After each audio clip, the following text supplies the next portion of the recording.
The cave mouth opens like a dark wound in the Siberian limestone, half hidden above the Anhui River, where cold air slides down from the Altai Mountains and gathers among birch trees, larch trunks, wet stone, and old animal paths. Even in warmer seasons, Denisova Cave seems to hold winter inside it, as if the rock remembers every ice age wind that ever passed through. From the outside, it is not a palace, not a painted cathedral of prehistory, not the kind of place that announces it has guarded one of the deepest human secrets ever found. It is a shelter, a hollow, a practical refuge above a river valley. Yet from this shadowed opening, a fragment small enough to be overlooked begins to change the story of the human mind. For most of history, no one walking near the cave could have known that more than one kind of humanity had rested there. They would not have seen the invisible crossings of vanished peoples, or the long sequence of winters, hearths, animals, tools, and footsteps pressed into the sediments beneath the floor. They would not have known that the cave would one day become a meeting place between archaeology and genetics, between stone and blood, between the things human beings leave behind and the things they carry unknowingly inside their bodies. The mystery begins not with a complete skeleton or a carved monument, but with absence. A few pieces of bone, a tooth, a fingertip fragment, traces so small they almost mock the scale of the question they raise. What kind of human lived here, and what kind of mind looked out from this darkness toward the valley below? Before we go deeper, take a moment to like the video and subscribe, if this is the kind of history and mystery you enjoy.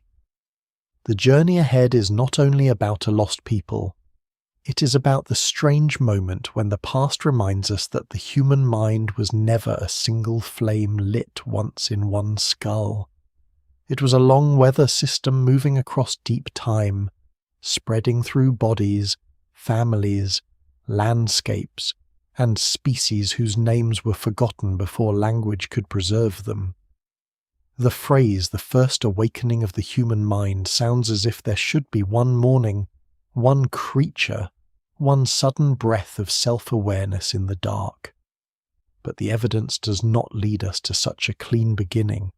Scholars still debate what consciousness is, how far back its roots extend, and how much of what we call human thought was shared by other human relatives.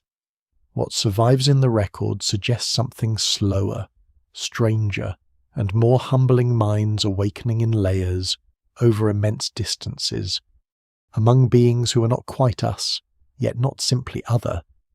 Denisova Cave forces that humility on anyone who enters its story. In the old version of human origins, the stage felt simpler. Ancient apes, upright walkers, toolmakers, Neanderthals, then modern humans spreading outward with art, language, and memory. It was never truly that simple, but it was easy to tell. Denisova made the darkness deeper. Here was evidence of a human lineage that had not been recognized from its bones, a population that had lived and mixed and adapted across Asia, yet left almost no clear face behind. They were close kin to Neanderthals, more distant kin to modern humans, and still present today in the genomes of some living people. But before the laboratory and the sequencing machines arrive, the first impression is not scientific triumph, it is silence. The cave has no portrait to offer. It gives only fragments and asks the imagination to behave itself. Inside, the air changes. The rock ceiling lowers in places, and the chambers hold the muted feeling of a place used again and again by different lives for different reasons. A cave like this is not a permanent home in the modern sense. It is a shelter in a dangerous world, a lookout, a place where smoke clings to stone and where the smell of damp earth mixes with hide, ash, marrow, and animal fat. Outside, the Altai region shifts over thousands of years from cold steppe to patchy woodland, from open grasslands to harsher glacial landscapes and back again. Herd animals move through the valley, predators follow them, rivers change their moods. Any human group here must know season, distance, hunger, stone, fire, and one another with an intimacy that written people can scarcely imagine. Survival is not an abstraction. It is a pattern held in memory. That memory matters, because the awakening of the mind is not only a private event inside the head, it is also a practical force in a landscape.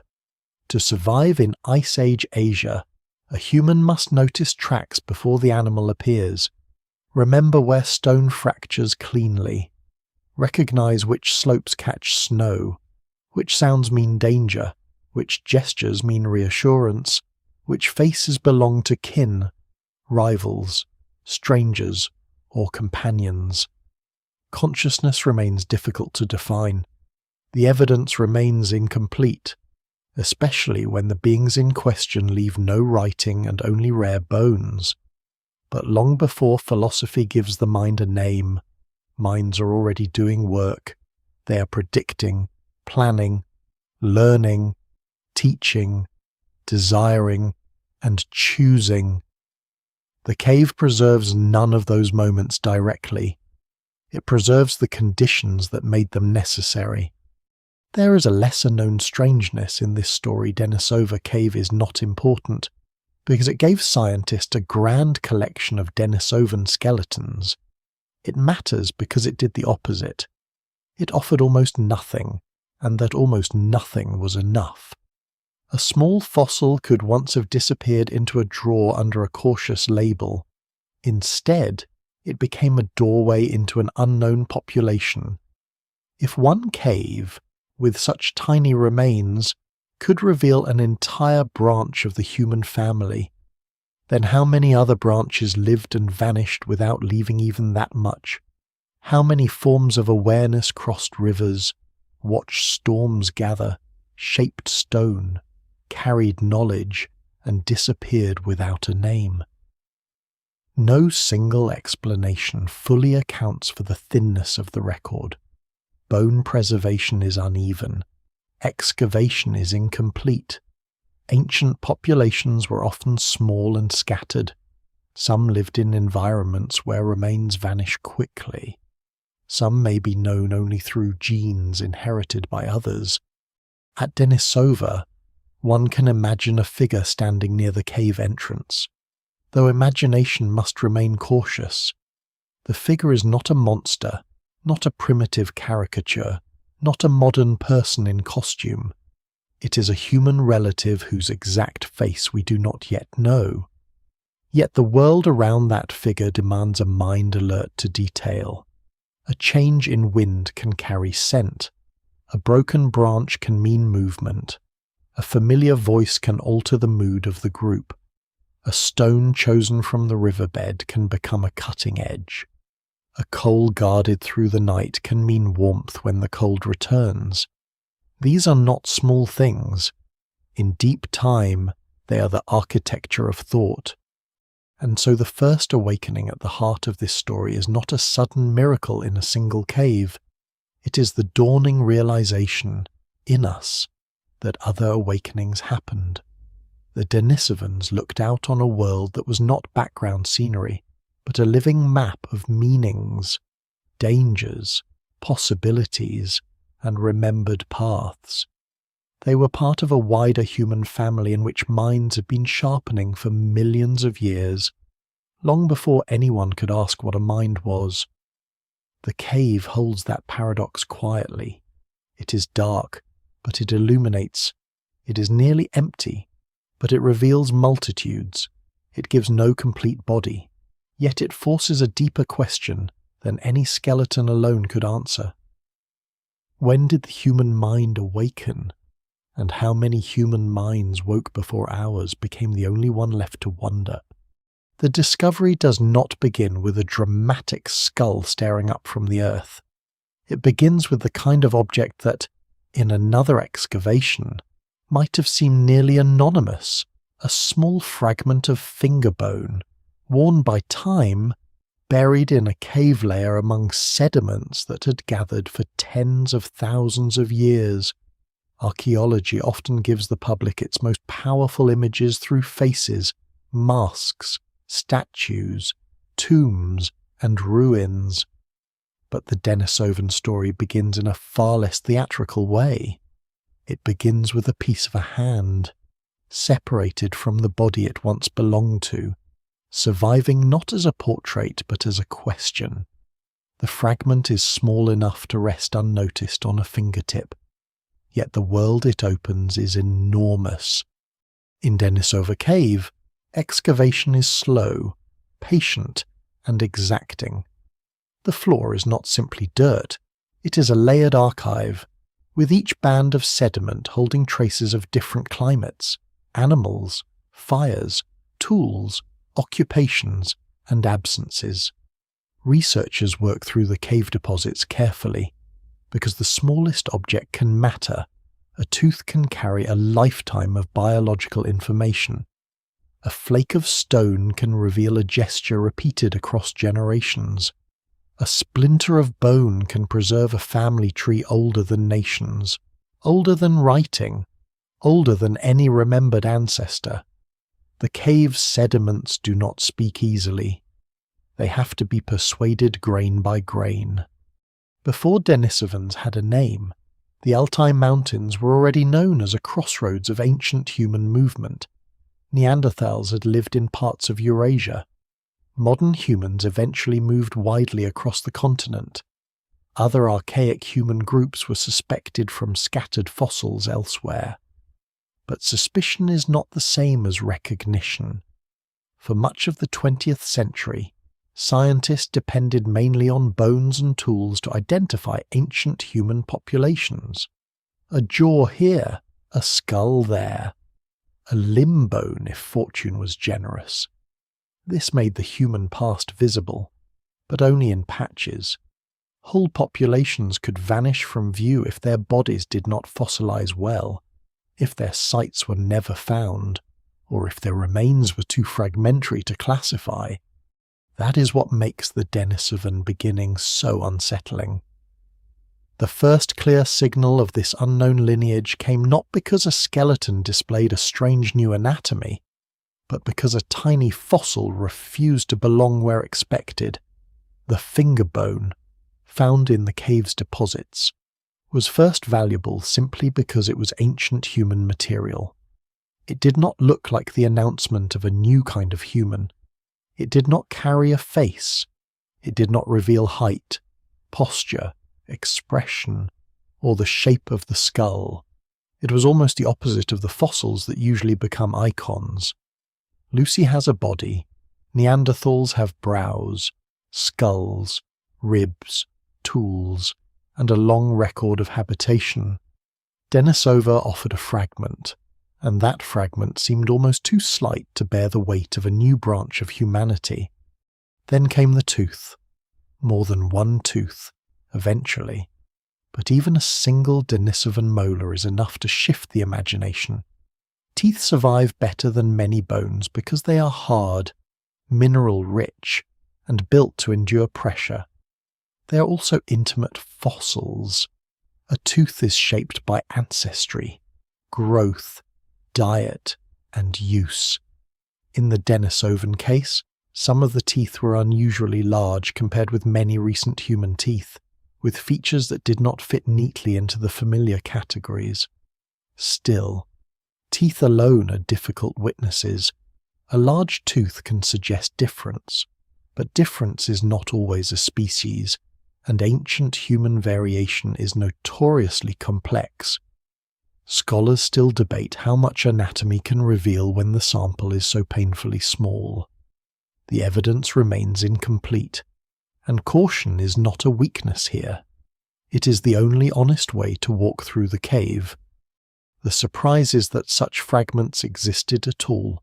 For a human group to be recognized in the deep past, many accidents must align. The person must die in or near a place where remains can be preserved. Sediment must cover the bone without destroying it. Water, animals, roots, chemistry, and later disturbance must fail to erase it completely. Then, after tens of thousands of years, someone must excavate the right layer, recognize the fragment as important, preserve it properly, and ask the right questions. The Denisovan record is not thin because Denisovans were necessarily rare everywhere, though they may often have lived in small populations. It is thin because deep time is an expert at removing evidence. What survives in the record suggests presence, but never the full size of the shadow. The finger bone and the teeth become powerful partly because they are so inadequate. They do not allow the comfortable illusion that the past is complete. They make clear that human origins research has long been shaped by what happened to survive, not simply by what once existed. If Denisovans could remain unknown until a few small remains from one cave and later related finds began to reveal them, then the human family was wider, more tangled, and more fragile in memory than previously imagined. This is one of the great reversals in the Denisovan story. The discovery does not add one neat missing piece to an already finished puzzle. It changes the shape of the puzzle itself. The cave's name comes from a later human history, from a hermit named Denis who is said to have lived there in more recent centuries, but the name now reaches far beyond that local memory, attaching itself to a vanished population that never called itself Denisovan. That label is modern, practical, and accidental. It is a scientific name born from a place of discovery, not a word from their own mouths. This is worth remembering, because every time the name is spoken, it carries an absence inside it. We do not know what they called themselves. We do not know whether different Denisovan-related groups across Asia would have recognized one another as the same people. We do not even know whether Denisovan describes one tightly connected population or a broad set of related groups spread across immense distances. No single explanation fully accounts for the variation hinted at by genetics and the scarcity of bones. The objects themselves remain almost unbearably modest: a finger fragment, a few teeth, later a jaw from the Tibetan Plateau linked to Denisovan ancestry through protein evidence, and other pieces gradually entering the conversation. These remains do not give the grand certainty of a complete body, but they do something perhaps more haunting. They show that a vanished human lineage can be present as a whisper. A hand once touched stone, hide, firewood, another hand. A jaw once worked through food in cold highland air. Teeth grew inside a living face that no one can yet reconstruct with confidence. These were not abstractions moving through migration maps. They were breathing individuals, carrying hunger, memory, skill, and awareness through landscapes that could be generous one season and merciless the next. The first physical evidence also challenges the old habit of ranking ancient humans by how much they resemble us. A fragment does not invite easy judgment. It does not let the viewer say intelligent or unintelligent, advanced or primitive, human or not human, in the careless way older stories sometimes did. Instead, it demands restraint. The Denisovans are known first through the limits of our knowledge. Their discovery is a lesson in how much life can disappear while leaving only enough behind to disturb certainty. In that sense, the tooth and bone from Denisova Cave do not merely introduce another ancient population. They mark a turning point in how the hidden history of the mind can be approached. For if a nearly faceless people can emerge from fragments, then consciousness in deep time must also be approached indirectly. No thought fossilizes. No moment of recognition leaves a clean imprint in stone. The mind has to be inferred from bodies, tools, choices, movements, genes, and the stubborn fact of survival. The Denisovan discovery begins with material so small that it seems almost silent. Yet from that silence comes the first clear sign that another kind of human once inhabited the world beside ours, close enough to meet us, distant enough to surprise us, and vanished enough to remind us that the story of awakening is still missing many of its voices. The fragment of bone and the large ancient teeth open the door, but it is DNA that turns the darkness into a map. Before the Denisovan discovery, ancient DNA had already begun to change the study of human origins, but Denisova Cave becomes one of the places where the transformation feels almost supernatural, even though it is entirely scientific. For generations, the human past had been reconstructed mainly from visible remains, skull shape, brow ridges, jawlines, stone tools, butchered bones, hearths, pigments, burials, and the geography of sites. These things still matter deeply. They are the ground beneath the story. But DNA adds something different. It is not a tool left in the hand. It is not a tooth worn down by food. It is a biological archive hidden inside the remains themselves. A code that can sometimes survive after the face, flesh, voice, and name have vanished completely. Ancient DNA is fragile. It breaks apart over time, damaged by heat, moisture, microbes, chemistry, and the ordinary violence of decay. In warm and humid places, it can vanish quickly. In colder environments, especially in caves, bones and teeth may protect small traces for astonishing length of time. Even then, the work is delicate. Scientists must separate authentic ancient molecules from modern contamination, because every person who touches a fossil carries DNA of their own. The laboratory becomes almost as important as the excavation trench. Clean rooms, protective clothing, chemical tests, sequencing machines, and computational comparisons all become part of archaeology's new ritual. It is a far cry from the romantic image of a lone explorer brushing sand from a skull. The lost human is no longer found only by sight. Sometimes it is found by reading damage patterns in molecules. This is what makes the Denisovan revelation so powerful. The finger bone did not need to look dramatically different to announce a new lineage.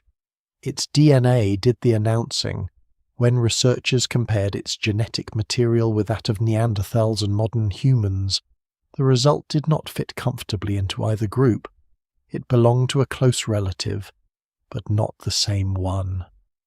Here was a human population that had split from the line leading to Neanderthals and from the line leading to modern humans, in a deeper tangle of ancestry than the older story had allowed. The discovery was not simply that another ancient people existed. The shock was that they could be identified first through inheritance rather than anatomy. A nearly faceless human had stepped into history through the invisible machinery of life. DNA does not make the story simple. It makes the story richer and sometimes more difficult. A genome is not a complete biography. It cannot show a person watching snow fall beyond a cave entrance. It cannot tell whether a group sang, how they marked belonging, what they feared, or what they believed about death. It cannot reveal the full texture of a mind. But it can show relationships. It can show that populations met. It can show that separation was not absolute, that ancient human groups sometimes interbred, and that their descendants carried those encounters forward. It can reveal population size, divergence, admixture, and adaptation with a clarity that bones alone rarely provide. What survives in the record suggests that human evolution was not a ladder. It was a braided river, splitting, joining, vanishing underground and reappearing in unexpected places. The Denisovan genome altered the emotional scale of prehistory. Before this, extinct human relatives could be imagined as distant figures, separated from modern people by extinction as if by a wall. DNA made the wall porous. It showed that Denisovans were not merely a lost branch cut off from the tree. Parts of their ancestry survive in living populations today. In some people, especially in Oceania and parts of Asia, small but meaningful fractions of genetic inheritance trace back to Denisovan-related groups. This does not mean Denisovans still exist as a separate people. It means that disappearance is more complicated than absence. A population can vanish as a recognizable group and still remain quietly in immune systems, physiology, adaptation, and ancestry. This realization changes the meaning of the cave. Denisova is no longer just a place where old bones were found. It becomes one visible entrance to a much wider, mostly hidden world. The cave yields genetic evidence not only of Denisovans, but also of Neanderthals and modern humans at different times, making the Altai feel less like a remote edge of the human story and more like a cold crossroads. The people who came there were not necessarily meeting in one dramatic scene. The timescales are vast, and the occupations may be separated by thousands of years. Scholars still debate the details of who was present when and how often different groups overlapped. Yet the cave preserves the broader truth Eurasia was inhabited by multiple forms of humanity, and their histories touched. One of the most surprising things DNA has revealed is that contact between human groups was not rare enough to be irrelevant. Neanderthals and Denisovans had their own long history of separation and mixture. Modern humans, as they expanded beyond Africa, also met and interbred with archaic populations. The result is not a clean replacement story in which one kind of human simply sweeps the others aside. It is a story of encounters, absorptions, local extinctions, migrations, and inherited fragments. Some meetings may have been brief. Others may have involved generations of coexistence. The evidence remains incomplete, and no single explanation fully accounts for every pattern seen in living and ancient genomes. But the genetic record makes one thing difficult to deny: humanity was plural before it became singular. This matters deeply for the question of the mind. For a long time, modern human consciousness was often treated as if it appeared like a spark that separated us sharply from every other human form. Modern humans made art, spread across continents, developed symbolic worlds, and eventually built cities. That much is true in broad outline, but the deeper record is less tidy. Neanderthals had complex behaviors. Denisovans, though harder to see archaeologically, survived across demanding environments and contributed adaptations to later humans. If these groups met and produced descendants, then they were not creatures from utterly separate worlds. Their minds may not have been identical to ours, but they were close enough to share landscapes, bodies, and futures. The first awakening of the human mind begins to look less like one species crossing a threshold alone, and more like a family of related minds approaching complexity from different directions. There is a quiet irony in this. Consciousness itself cannot be sequenced. The genetic code does not contain a simple line that says here begins self-awareness, here begins imagination, here begins grief, planning, or wonder. Genes help build brains and bodies, but mental life emerges from development, social life, environment, learning, and experience. Scientists can study the evolution of neural systems, language-related capacities, social cognition, and behavior.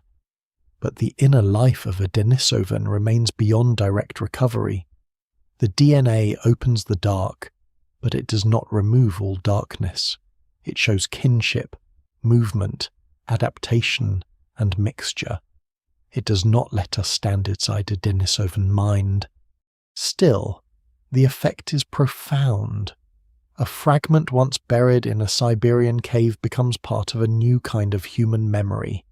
Not cultural memory, not legend, not myth, but biological memory recovered by machines sensitive enough to read what the eye cannot see. The Denisovans were not waiting in the cave with a complete skeleton and a clear face. They were waiting in molecules, in living people, in patterns no one had known how to recognize. The darkness did not give up a civilization. It gave up a lineage. And with that lineage came a warning against certainty the ancient human world was wider than our bones had told us. And the awakening mind may have had more forms than the surviving human imagination once allowed. The more Denisovan DNA is compared with Neanderthal and modern human DNA, the more the old family tree begins to look less like a tree and more like a thicket growing in fog. Branches still matter, lineages do split, populations separate, time does produce difference, but the branches also lean into one another, cross, exchange pollen, break, regrow, and leave traces in places where no visible trunk remains. The Denisovans do not stand outside humanity as some remote curiosity. They stand inside the human family, close enough to make the word human feel larger and less comfortable than it once did. Their closest known relatives are the Neanderthals, the powerful Ice Age humans whose remains have been found from Western Europe into Western and Central Asia.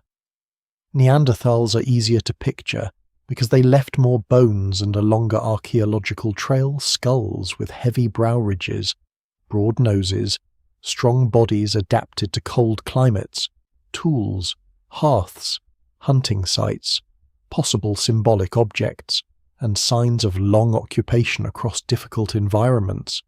Denisovans, by contrast, remain mostly faceless, yet genetically, they are deeply connected.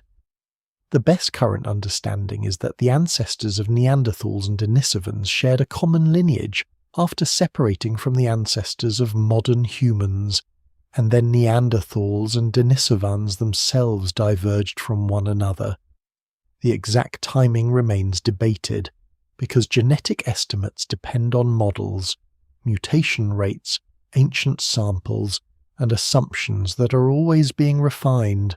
Still, the broad shape is clear enough to be startling. Denisovans are not an isolated oddity, but one side of an ancient Eurasian partnership.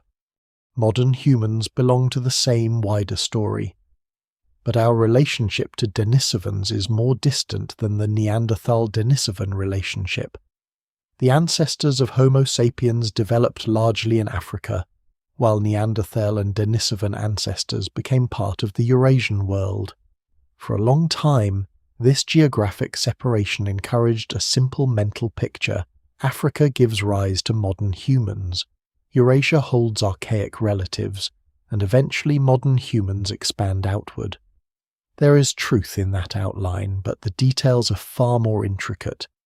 The deeper record suggests movement in more than one direction, repeated separations, local adaptations, and contact zones where different human forms encountered one another.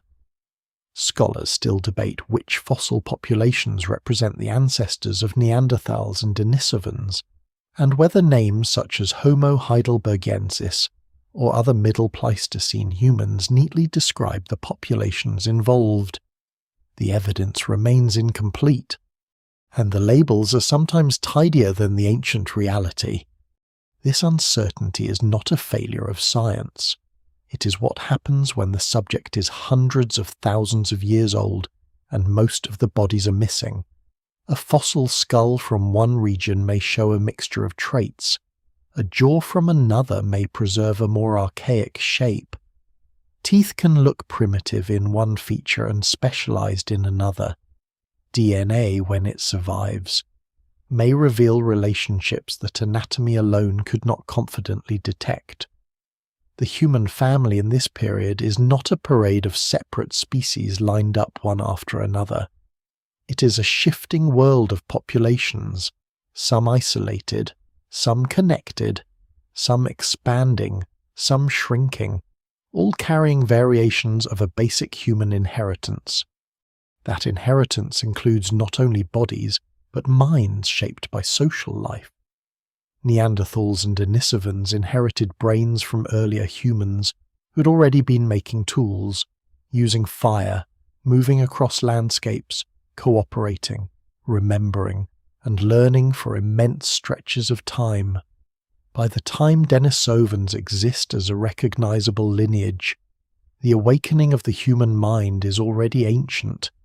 There is no reason to imagine them as blank or dim creatures waiting for modern humans to bring awareness into the world.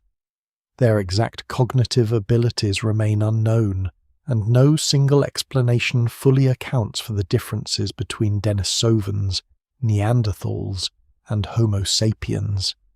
But their survival across harsh and varied environments implies capacities for memory, adaptation, social transmission, and practical intelligence.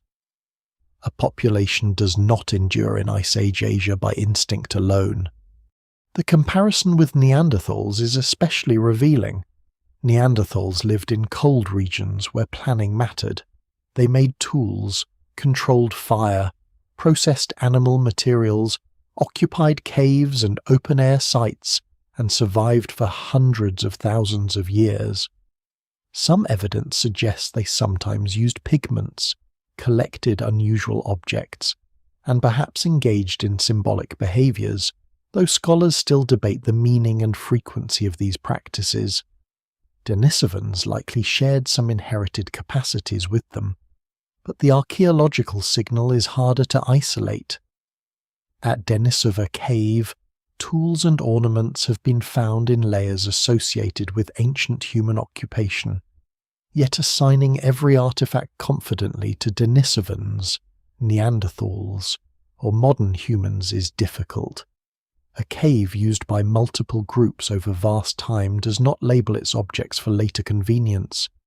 The stone keeps secrets, and sometimes it keeps them very well.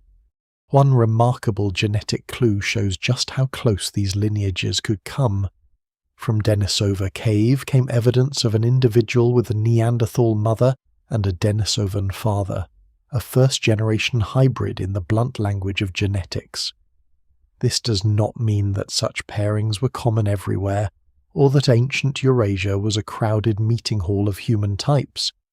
The sample is tiny, and the record is uneven. But the existence of such an individual proves that the separation between lineages was not absolute. Neanderthals and Denisovans were different enough to be distinguished genetically, yet close enough to produce offspring. That single fact dissolves many older mental boundaries. Extinct human groups were not sealed categories. They were living populations with overlapping edges. For the question of consciousness, this matters more than it first appears. If Denisovans, Neanderthals, and modern humans could meet, recognize one another as social beings, and leave descendants, then their worlds were not divided by an unimaginable gulf. They may have differed in language, appearance, customs, group size, technologies, or ways of reading the landscape. Their minds may have had distinct rhythms, shaped by different histories and environments, but they belong to a shared human field of perception and response. They knew hunger and weather. They navigated kinship and danger. They learned from others. They carried inherited knowledge through fragile lives. Whatever differences existed, they were differences within a broad human condition, not between mind and mindlessness. The danger is to imagine this family story as a ranking. Modern humans survive, so modern humans must be the peak. Neanderthals vanish, so they must be inferior. Denisovans leave few bones, so they must be shadowy and less important. The record does not support such easy judgment. Survival is shaped by numbers, climate, disease, mobility, chance, geography, and contact, not by a simple ladder of worth. Modern humans eventually become the last remaining human form, but being last is not the same as being inevitable. The Denisovan genome reminds us that our survival includes the inheritance of others. Some of what helped later humans live in certain environments did not begin with us alone. So the Denisovans sit at a strange point in the story, close kin to Neanderthals, distant kin yet genetic contributors to modern humans, and independent inhabitants of a vast Asian world we can barely reconstruct. They are relatives without a complete face, ancestors to some without being the only ancestors, a lineage both separate and absorbed. Their existence makes the human mind harder to isolate inside one species and one destiny. The awakening was shared across a family, unevenly preserved, differently expressed, and only partly inherited by the people alive now. In that foggy thicket of kinship, the old question changes. It is no longer simply, when did our mind awaken? It becomes how many related minds woke in the long Ice Age world, and how much of their dawn still moves quietly inside our own. Once the Denisovans are placed inside the human family, the map begins to stretch far beyond the cave that gave them their name. Denisova Cave remains the doorway, but it cannot be the whole house. A few bones in the Altai Mountains do not explain the patterns found in living genomes across Asia and Oceania, nor do they explain why Denisovan-related ancestry appears in places so distant from Siberia that the cave itself begins to feel like one lamp lit in a continent of darkness. The evidence points outward, but it does not draw clean borders. Instead, it suggests a world of vanished populations scattered across enormous terrain, from cold northern valleys to high plateaus, from interior corridors to warmer southern regions where bones and DNA often vanish quickly. Asia becomes the stage, but the actors remain mostly without faces. This is one of the hardest things to hold in the imagination. Neanderthals are strongly associated with Europe and Western Eurasia, though their range extended well beyond the usual museum image of a cave in France or Germany. Denisovans, by contrast, seem to belong to a more eastern and perhaps more varied world. Their ancestry appears not as a neat trail of skeletons, but as a set of genetic echoes. Some echoes are strong enough to demand explanation. Others are faint, tangled, and difficult to assign. What survives in the record suggests that Denisovan-related groups were not confined to the Altai. They likely occupied, or at least contributed ancestry to populations connected with wide parts of Asia. But the physical evidence is so sparse that every attempt to reconstruct their geography has to carry a warning. Scholars still debate the size, shape, and diversity of the Denisovan range. The phrase Denisovan world can mislead if it is imagined as an empire of one people, one culture, one language, one body type, and one continuous territory. There is no evidence for anything so simple. It may be better to imagine a network of related archaic human populations spread unevenly across landscapes, some more closely connected to the Denisova Cave individuals, others more distant cousins within the same broad branch.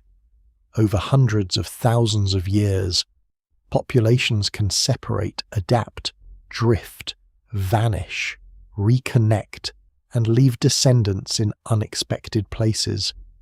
A Denisovan-related group living in a cold mountain region may not have looked, lived, or spoken exactly like a related group farther south in a forested or tropical zone. The name covers a mystery, not a finished classification. Asia itself does not make reconstruction easy. It is not one environment, it is a continent of extremes: Siberian cold, Central Asian steppe, high mountain chains, river valleys, deserts, monsoon forests, island shelves, and coastal plains that were repeatedly exposed and drowned as Ice Age sea levels rose and fell. During colder periods, lower sea levels connected lands that are now separated by water, especially in Southeast Asia. Vast regions of Sunda, the ancient landmass linking parts of mainland Southeast Asia with islands such as Borneo, Sumatra, and Java, were dry ground at times. Farther east, deep water barriers remained, creating difficult crossings towards Sahul, the combined Ice Age landmass of Australia and New Guinea. These shifting geographies matter because genes can move through bodies across routes that later disappear beneath the sea. A coastline used by ancient people may now be underwater. A cave with bones may have collapsed, flooded, or never been found. This is where Denisovan absence becomes almost as meaningful as presence. If they ranged widely through Asia, why are their bones so rare? The answer is probably not one thing. Preservation is uneven. Cold caves help DNA survive, while warm, wet tropical environments destroy it with ruthless efficiency. Open-air sites are exposed to erosion, scavenging, soil chemistry, and time. Many regions have not been excavated intensively, or their fossils are difficult to connect genetically without preserved DNA or proteins. Some Denisovan-related populations may have been small, mobile, or spread thinly through large territories. No single explanation fully accounts for the silence. But the silence should not be mistaken for emptiness. The map of known fossils is not the map of ancient life. It is the map of what survived and what has been found. A lesser-known complication is that Denisovan ancestry in living people does not seem to come from only one simple source. Genetic studies suggest that different present-day populations may carry Denisovan-related ancestry from different episodes of interbreeding, possibly involving distinct Denisovan groups. That does not mean every detail is settled. The models are complex, and new samples can change the picture, but it hints at a Denisovan presence that was diverse, geographically broad, and deeply structured. A single cave genome cannot represent all Denisovans any more than one village can represent all modern humans. The Denisovan label may cover a whole set of cousins whose differences are only beginning to appear through genetic shadows. This has a powerful effect on the question of identity. A species or lineage is often imagined through a face. Neanderthals gained their public identity through skulls, the brow, the nose, the low vault, the strong jaw. Modern humans imagine themselves through faces as well, through the familiar shape of the forehead, chin, and eyes. Denisovans deny that comfort. They are Asia without a face, a people known first through traces that cannot be painted with confidence. Artists may attempt reconstructions, and scientists may infer certain features from DNA, teeth, and rare bones, but the evidence remains incomplete. The most honest image may be a silhouette standing at the edge of different landscapes, one in the Altai cold, one on a plateau beneath thin air, one somewhere along a southern forest margin, one near a river system that no longer exists. Yet faceless does not mean unreal. The Denisovan world would have been filled with the ordinary pressure of being alive. Groups would need water, stone, fuel, food, shelter, and routes through terrain. They would learn where animals moved and where raw materials could be found. They would notice seasons, storms, migrations, flowering plants, frozen ground, and dangerous crossings. In colder northern places, warmth and planning would dominate life. In warmer regions, survival might depend more on knowledge of forests, rivers, coastlines, and seasonal abundance. The archaeological record cannot yet assign every tool or behavior to them, but the genetic spread alone implies endurance across difficult spaces. They were not passive shadows drifting through Asia. They were populations living, adapting, meeting others, and carrying forward their own forms of inherited knowledge. The vastness of that hidden world also changes the scale of the human mind.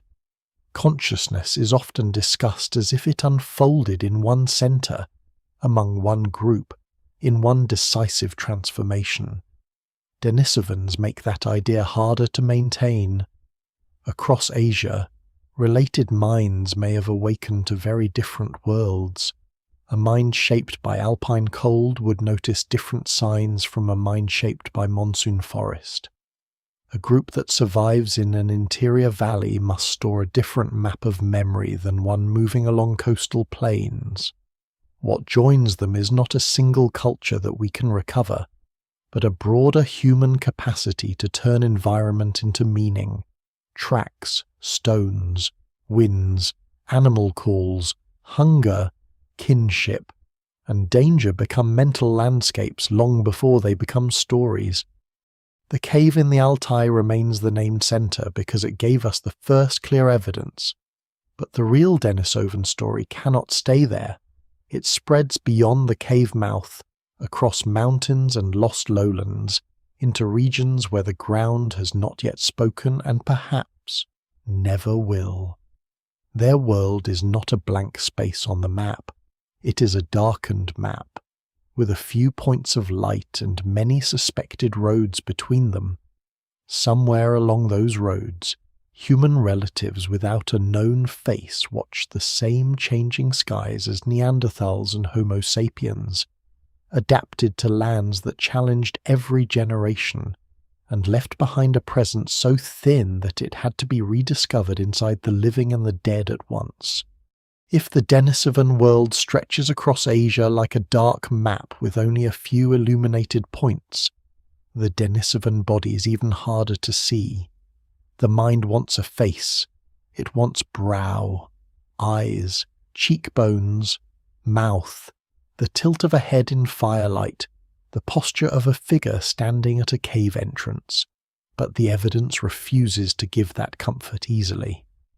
For a long time, Denisovans were almost pure genetics, a human lineage recognized through DNA before anatomy could catch up. They entered science as a presence without a portrait, and even now, after more clues have appeared, their shape remains one of the most haunting gaps in the story. The difficulty begins with the fossils themselves. A small finger bone can reveal DNA, but it cannot reveal a whole body. A molar can suggest something about ancestry, growth, and variation, but it cannot build a complete person. A jaw from the Tibetan Plateau, linked to Denisovan ancestry through preserved proteins rather than full ancient DNA, gives a more substantial clue. Yet even a jaw is only a lower edge of a face. It tells of chewing, development, dental form, and bone structure, but not of expression, skin, hair, movement, or the exact proportions of the skull. The Denisovan body survives like a statue broken into pieces before it was ever carved. There are hints of mass, strength, age, and difference, but the complete form remains just out of reach. The teeth are among the strongest hints. Some Denisovan molars are large, strikingly so, and their size has often caught attention because it contrasts with the smaller teeth, typical of many recent human populations. But tooth size is not a simple identity card. Ancient humans varied. Diet, ancestry, growth patterns, and deep evolutionary inheritance all shape teeth. Large molars can feel archaic, but archaic does not mean crude, and it certainly does not mean unintelligent. teeth are tools of survival before they are museum evidence. They process meat, plants, roots, marrow, tough fibers, and whatever a hard season leaves available. In the Denisovan case, the teeth suggest bodies with deep roots in older human variation, but scholars still debate how much can be inferred from so few specimens.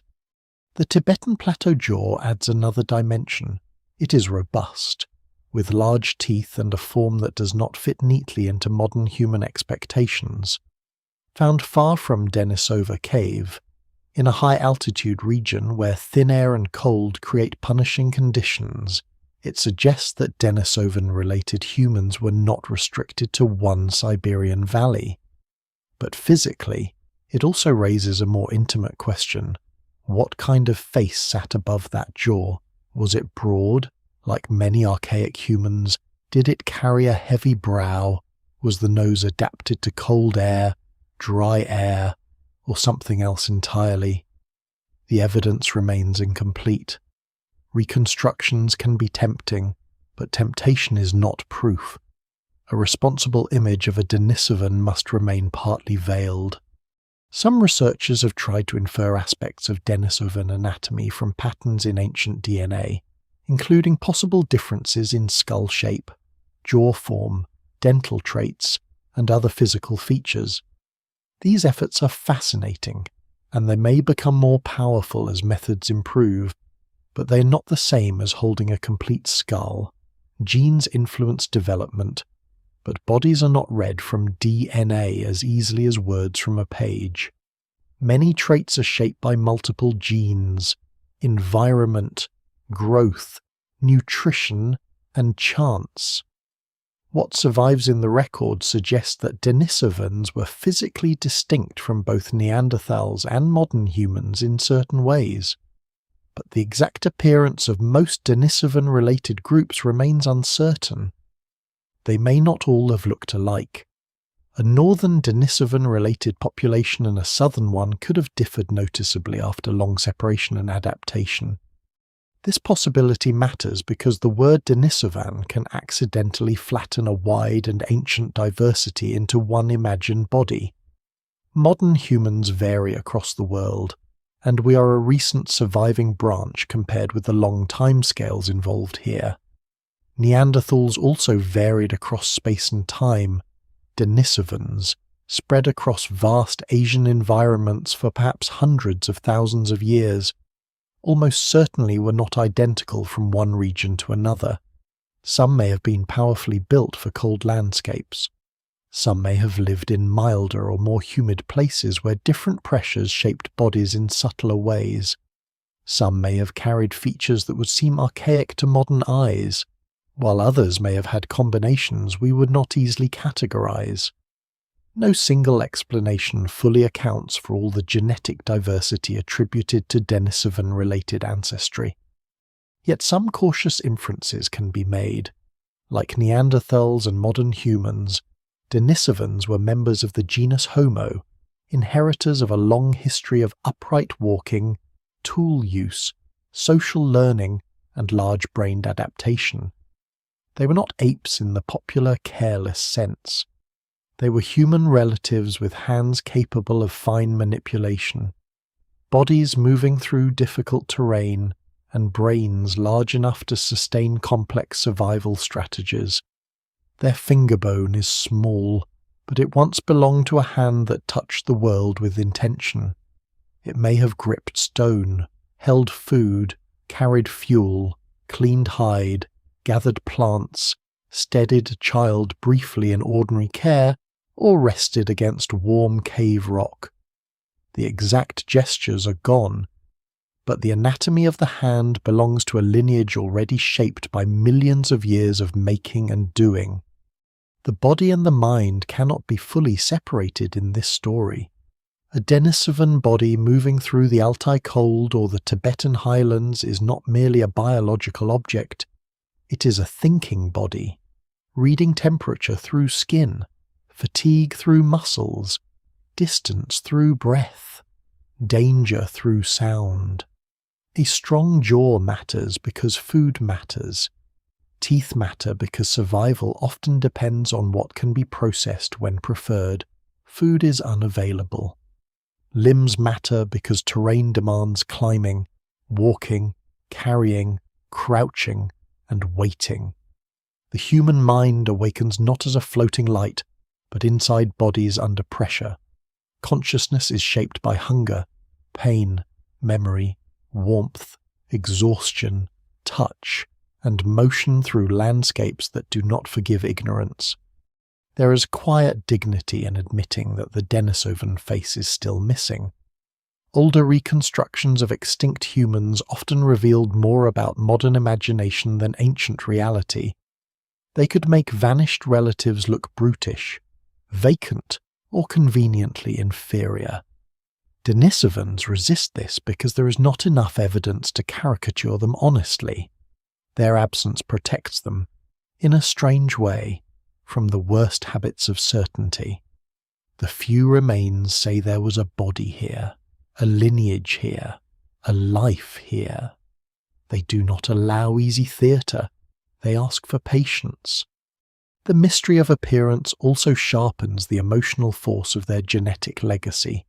Some living people carry Denisovan ancestry, yet no one can point to a modern face and say that is a Denisovan face. The inheritance is dispersed, recombined, diluted, and transformed over thousands of generations. It may live more clearly in certain immune responses, physiological traits, or small segments of the genome than in visible features. This is another reminder that survival is not always dramatic. A people can vanish from sight while parts of their biology continue quietly, without monument or memory. So the Denisovan body stands before us as a silhouette made from bone, tooth, protein, DNA, and restraint. It is robust in some hints, unknown in many others, human in the deepest evolutionary sense, and varied enough that any single image may mislead. The missing face becomes part of the meaning. It forces the story away from appearance alone and toward presence. These were beings with bodies suited to real worlds, with hands, jaws, breath, senses, fatigue, and skill. They were not ideas. They were not just sequences in a laboratory.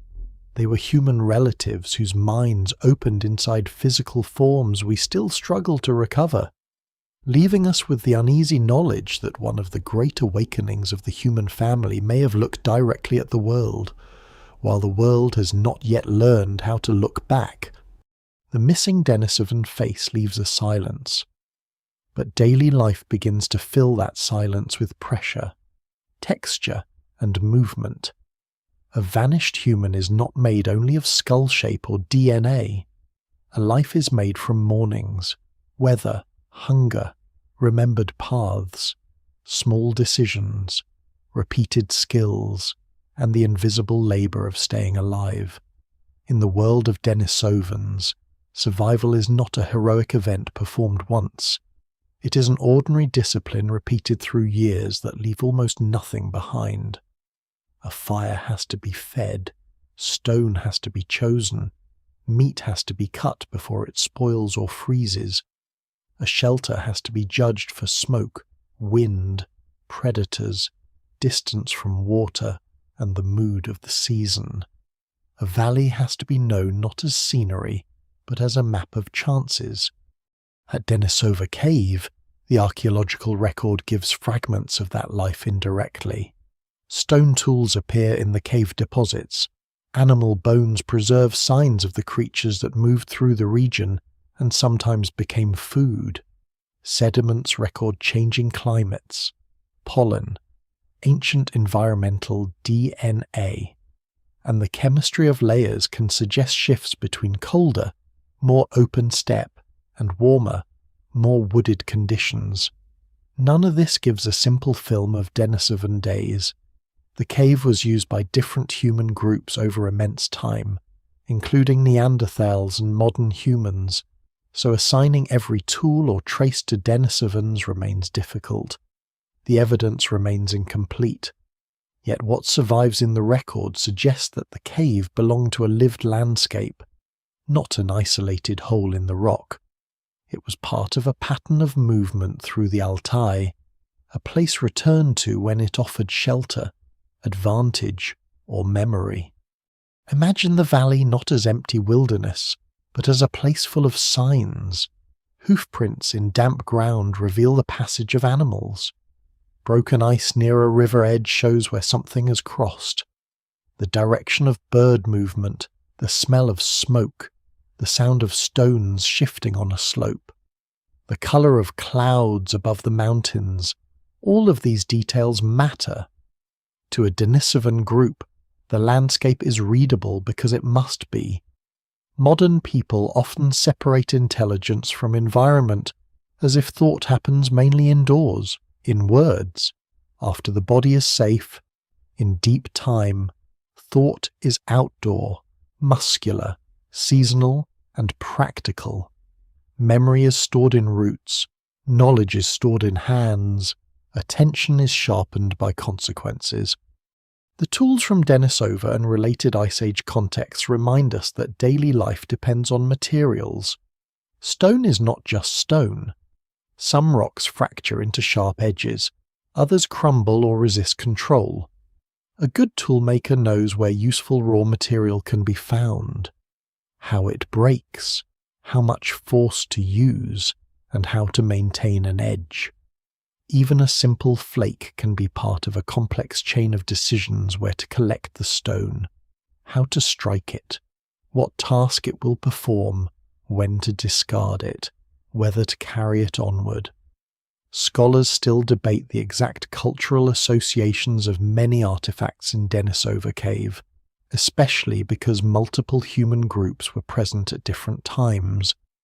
But the presence of tools in these layers shows that the cave was connected to learned behaviour. Stone technology is not instinct, it is tradition, observation, correction, and repetition across generations. Fire would have been another centre of life, though the traces of ancient fire are often fragile and difficult to interpret. In cold regions, fire means warmth, but it also means light, protection, cooking, tool preparation, and a place around which social attention gathers. Keeping fire alive requires planning. Fuel must be collected, dried if possible, rationed, and protected from weather. In a cave, smoke can help or harm depending on airflow. A shelter too smoky becomes miserable. A fire too weak fails in the cold. A fire too exposed wastes fuel. These are not grand mysteries, but they are the quiet technologies of survival. If Denisovans lived through harsh Altai winters, they would have known fuel not as an object but as stored time. Food would have shaped nearly every movement. The Altai region in different climatic phases supported animals such as deer, wild horses, bison, ibex, sheep, and other cold-adapted or open-land species, along with predators that competed for the same resources. Animal bones in cave sites can show butchery, burning, carnivore activity, or natural accumulation, though disentangling these causes is not always simple. No single explanation fully accounts for every bone in a cave used by humans, animals, and geological processes over long periods. Still, ancient humans in this region clearly lived among large mammals and knew how to exploit animal resources. Meat provides calories. Fat provides energy critical in cold environments. Bones can be cracked for marrow. Hides can become coverings, bedding, containers, or windbreaks, sinew, antler, and bone can serve as materials, even when direct evidence of their use does not survive. Plant foods are harder to see, but they should not be forgotten.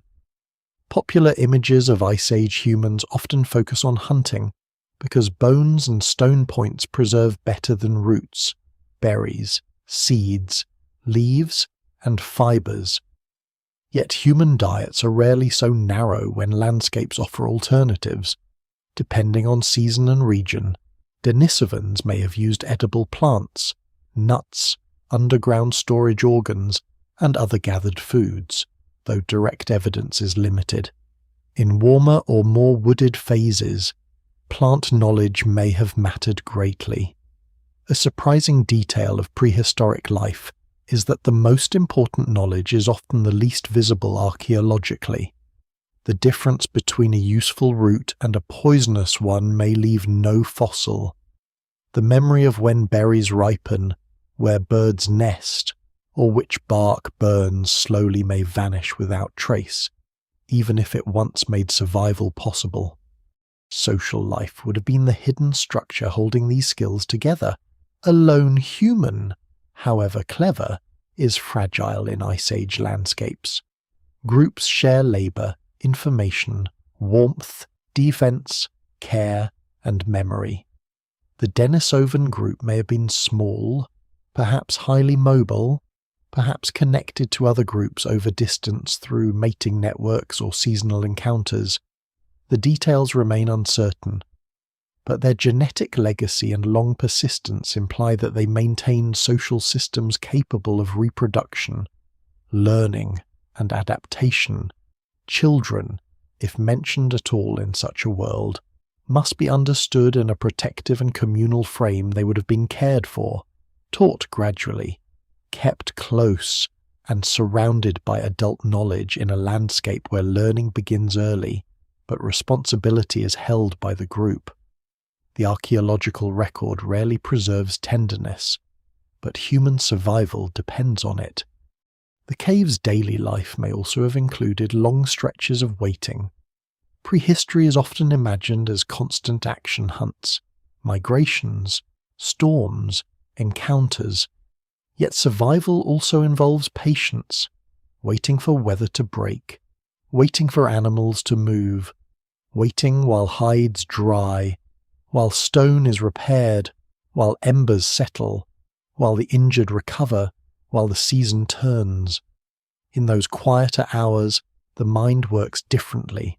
It remembers, it watches others, it rehearses routes, it notices patterns in shadow and sound. Consciousness does not awaken only in moments of danger. It deepens in repetition, in the slow accumulation of familiar things. And the vanished landscapes around Denisova were never stable for long. Over tens of thousands of years, valleys changed, forests advanced and retreated, cold intensified and softened, animals shifted their ranges, and human groups adjusted or disappeared. A place that offered shelter in one generation might be less useful in another. A route once open might become blocked by ice, drought, conflict, or the absence of prey. Daily life was therefore also historical life. Though no one living it could see the whole pattern, Denisovans inhabited change from the inside. They did not know they were part of a lineage modern science would one day name. They knew the next fire, the next path, the next meal, the next storm. From this angle, the first awakening of the human mind becomes less like a philosophical riddle and more like a lived ecology. A Denisovan mind did not float above the world asking abstractly what it meant to be conscious. It awakened each day into cold air, stone underfoot, the smell of animals, the presence of others, the memory of yesterday's choices, and the pressure of tomorrow's needs. The cave holds only scraps of that existence, but scraps are enough to restore weight. Behind every fragment of bone was a body. Behind every body was a day. Behind every day was a mind reading the world, not in written words, but in tracks, smoke, hunger, touch, and the long discipline of survival. If daily life gives the Denisovans weight, the question of their minds gives them depth. It is one thing to say that they made tools, used shelter, moved through landscapes, and survived in difficult environments, it is another to ask what it felt like to be one of them. That question is dangerous because it invites modern imagination to rush ahead of evidence. No fossil preserves a thought. No cave layer records the private sensation of fear, recognition, memory, curiosity, or grief. Yet the question cannot be avoided entirely, because the Denisovan story sits at the edge of one of the greatest mysteries in human evolution, not simply when bodies became human, but when minds began to experience the world with something like the richness that makes us human now. The first thing to remove is the idea of a single first awakening. There was almost certainly no one individual who suddenly became conscious, while every parent, sibling, and companion remained mindless. Evolution does not usually work with theatrical switches. It works through gradual changes, layered capacities, inherited tendencies, social pressures, and environments that reward certain kinds of attention. Consciousness itself is not one simple trait. It may include awareness of surroundings, bodily sensation, memory, anticipation, emotional experience, social recognition, planning, imagination, and perhaps some form of self-modeling. Different animals possess parts of this spectrum in different ways. Ancient humans inherited deep roots of perception and feeling long before Denisovans existed. The debate lies in how these capacities became increasingly complex, social, symbolic, and reflective. Scholars still debate where to draw the line, and the line may be more useful to modern thinkers than it was to evolution. For Denisovans, the safest starting point is survival intelligence. They lived in worlds that required more than reaction. A group in the Altai or on a high plateau must predict weather, remember places, judge animals, manage tools, and coordinate with others. This does not prove that Denisovans had exactly the same inner life as modern humans. It does suggest that their minds were active, flexible, and trained by experience. A being that can return to a cave across generations, exploit seasonal resources, pass on stoneworking habits, and survive among predators and shifting climates is not merely responding to immediate stimuli. It is living inside patterns. It is connecting present signs to remembered outcomes. It is acting in time. Time may be one of the quiet keys to the awakening mind. An animal can live intensely in the present, but human-like survival depends on carrying the past forward and pulling the future closer. A tool is future-oriented. It is made before the cutting happens. A root is memory extended into space. A fire is warmth preserved against cold that has not yet fully arrived. Food sharing, mate choice, group movement, and care all require awareness that stretches beyond the instant. Denisovans may not have told history in the way later humans would, but their lives almost certainly depended on forms of memory that were social and practical. What survives in the record suggests that they inhabited not just landscapes, but remembered landscapes. Learning would have been central. Stone tool making is difficult to imagine as purely individual invention repeated from nothing in each generation. Even simple technologies become more reliable when observed, imitated, corrected, and practiced. The angle of a strike, the choice of a core, the feel of good stone in the hand, the patience to shape an edge without ruining it. These are embodied forms of knowledge. They pass through attention. A younger learner watches an experienced adult. A mistake is noticed. A better motion is repeated. No dialogue needs to be imagined for the principle to hold. Social learning can happen through gesture, demonstration, rhythm, proximity, and shared focus. In such moments, mind is not sealed inside one skull. It moves between bodies.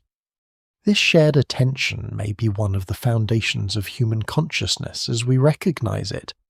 To live in a group is to live among other minds, or at least among other beings whose intentions must be read.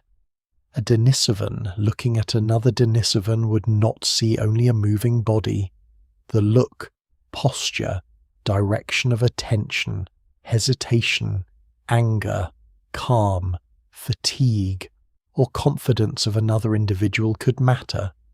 Social life turns perception inward and outward at once. A group member must track not only animals and weather, but relationships. Who is reliable? Who knows a route? Who is injured? Who is tense? Who has noticed something? This social reading is not decoration. It is survival. The Denisovan mind, then, may have awakened most strongly in relation to landscape, to tools, to animals, to kin, to rivals, to strangers, to seasonal return. The modern desire to locate consciousness purely in the brain risks missing how deeply environment shapes awareness. The cave is not just shelter, it is memory, darkness, echo, smoke, safety, danger, and return. The river is not just water, it is crossing, food, boundary, sound, and direction. A mountain is not only stone, it is weather, route, threat, landmark, and perhaps something more emotionally charged that cannot be recovered. No single explanation fully accounts for how early minds turned places into meanings, but the process must be ancient. The harder question is whether Denisovans had symbolic thought. Did they mark objects with meaning beyond use? Did they ornament bodies? Did they tell stories? Remember the dead? Imagine unseen forces? Or carry shared identities in ways that went beyond immediate survival? Here the evidence is frustrating. Denisova Cave has produced remarkable artifacts from ancient layers, including ornaments and advanced-looking objects, but assigning them securely to Denisovans rather than modern humans or another group is difficult and debated. The cave was occupied across enormous spans of time by different humans. Without clear association, a beautiful artifact cannot simply be handed to Denisovans because the story feels better that way. The evidence remains incomplete, and restraint is essential. Yet absence of proof is not proof of absence. Many symbolic acts leave little or no trace. Body paint washes away. Songs vanish instantly. Gestures die with those who make them. Stories leave no fossil unless they alter objects or landscapes in durable ways. A group could have rich social meanings and still leave behind only stone flakes and bones. This does not mean we should invent a full Denisovan mythology. It means we should avoid assuming that the invisible was non-existent. The deepest parts of mental life are often the least likely to survive. Modern humans eventually create an overwhelming symbolic record cave art. Figurines, beads, burials, ritual spaces, myths, writing, temples, cities. Denisovans have not given us anything comparable with certainty. But the awakening of the mind is not identical to the explosion of durable symbols. A mind can be conscious without carving its dreams into stone. It can know fear, attachment, memory, intention, and place without leaving art. The public often wants the first painting, the first word, the first sacred object, because those are visible thresholds. But consciousness may have deepened long before it became archaeologically loud. In the darkness of Denisova Cave, the mind we're trying to imagine remains both near and unreachable. Near, because Denisovans were our relatives, because their DNA touched ours, because their hands and senses belong to the human family. Unreachable, because their voices are gone, their symbols uncertain, their faces missing, their inner worlds unrecorded. The most honest reconstruction is not empty and not overfilled. It is a living mind under Ice Age conditions, attentive, social, practical, emotional, perhaps capable of meanings we cannot prove, certainly shaped by a world where every sign mattered. The first awakening of such a mind was not a lightning strike. It was a slow brightening, carried through generations, until the cave, the river, the animal track, the tool edge, and the presence of another breathing human became part of one continuous field of awareness. Beyond the cave and the valley, the Denisovan story begins to move. It leaves the stillness of bone and tooth and enters corridors of wind, ice, water, and distance. Ancient humans did not spread across Asia by following lines on a map. They moved through weather. They moved along rivers when rivers helped, around mountains when mountains blocked them, across open grasslands when animals drew them forward, and away from places that could no longer sustain life. Every migration was not a grand expedition. More often, it was a chain of smaller decisions made over generations.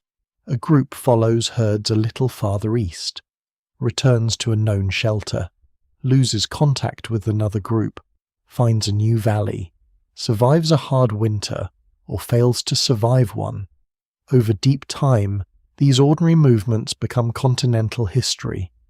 For Denisovans, movement is both necessary and mysterious.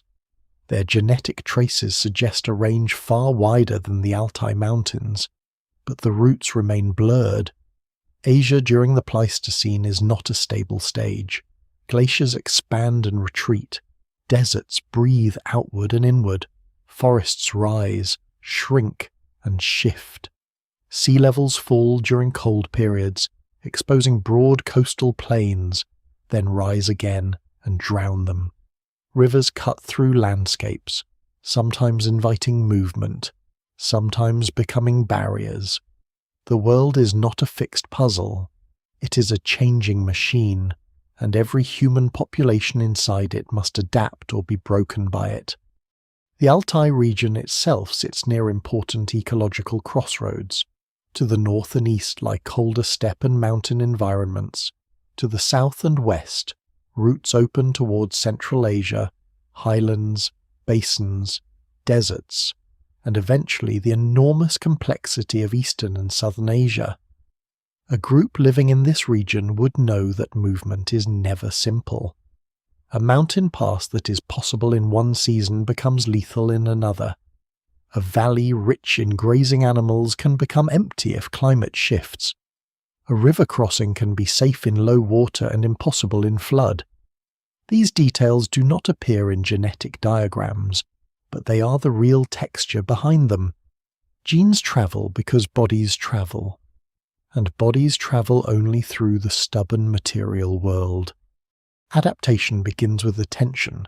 The Denisovans, like other ancient humans, must have lived by noticing patterns across time, where snow lingers, where animals gather before storms, which slopes face sun, which stones lie exposed after thaw, which caves stay dry, which roots offer shelter from wind. This is not romantic wilderness knowledge. It is the difference between endurance and disappearance.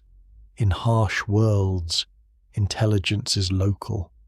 A mind adapted to one valley may carry knowledge that matters nowhere else. When groups move, they do not simply carry bodies into new places. They carry habits, expectations, tool traditions, food preferences, and memories that may or may not fit the land ahead. This creates one of the hidden tensions of ancient movement. Every expansion offers possibility, but also risk. A familiar technology may fail in a new environment. A hunting pattern useful on open steppe may not work in dense forest. A group accustomed to one set of animals must learn another. Raw material for tools may be scarce or different. Fuel may be abundant in woodland and painfully limited in cold open country. A cave may shelter humans, but also predators. A beautiful valley may become a trap if winter closes the exits. No single explanation fully accounts for how Denisovan-related groups endured across such varied environments, but their apparent spread implies flexibility. They were not locked to one habitat in a simple way. Ice Age climates could be especially unforgiving because change often arrived unevenly. A region might not become unlivable all at once. Instead, pressure would build slowly, winters lengthen, herds change their routes, plants become less reliable, water sources shift, other human groups enter nearby territories. A population can shrink without a single catastrophe, simply through fewer successful births, more difficult movements, less contact with distant partners, and a gradual narrowing of options. The evidence remains incomplete, but this kind of slow pressure is one of the great engines of deep human history. It leaves fewer dramatic ruins than war or volcanic ash, yet it may have shaped more lives than either. For Denisovans moving across Asia, rivers may have been some of the most important guides. Rivers offer water, animals, plants, stone cobbles, and natural pathways through rugged terrain. They also preserve memory because they remain visible across generations, even when their banks shift. A river valley can become a corridor of repeated movement, linking shelters, hunting grounds, and seasonal resources. But rivers also divide. Floods erase tracks, drown camps, scatter bones, and remake the land. Many ancient sites near rivers may have been destroyed precisely because humans favoured them. The places most useful for life are not always the places best suited for preservation. Mountains create a different kind of challenge. They isolate populations, but they also create refuges. During climatic stress, valleys and highland basins can preserve pockets of life when surrounding regions become difficult. Mountain landscapes demand strong lungs, careful movement, and knowledge of weather that can turn quickly. Thin air, cold nights, steep routes, and patchy resources make highlands expensive places to inhabit. Yet later evidence connected to Denisovan-related ancestry suggests that some members of this broader human world were able to live in extreme environments where survival required more than passing through. The full high-altitude story belongs deeper in the legacy of adaptation, but already the pattern is visible. Denisovan-related humans were not confined to gentle landscapes. Farther south, the problem changes.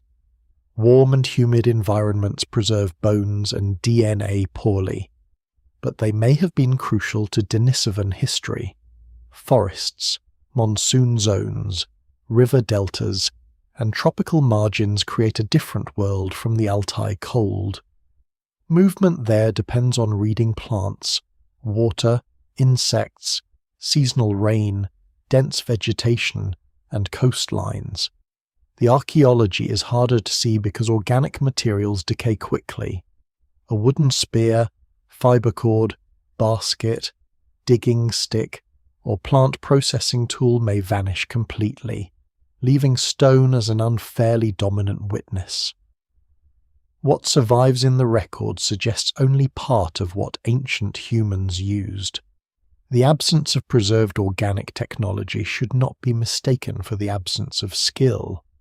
Sea level change adds another lost dimension.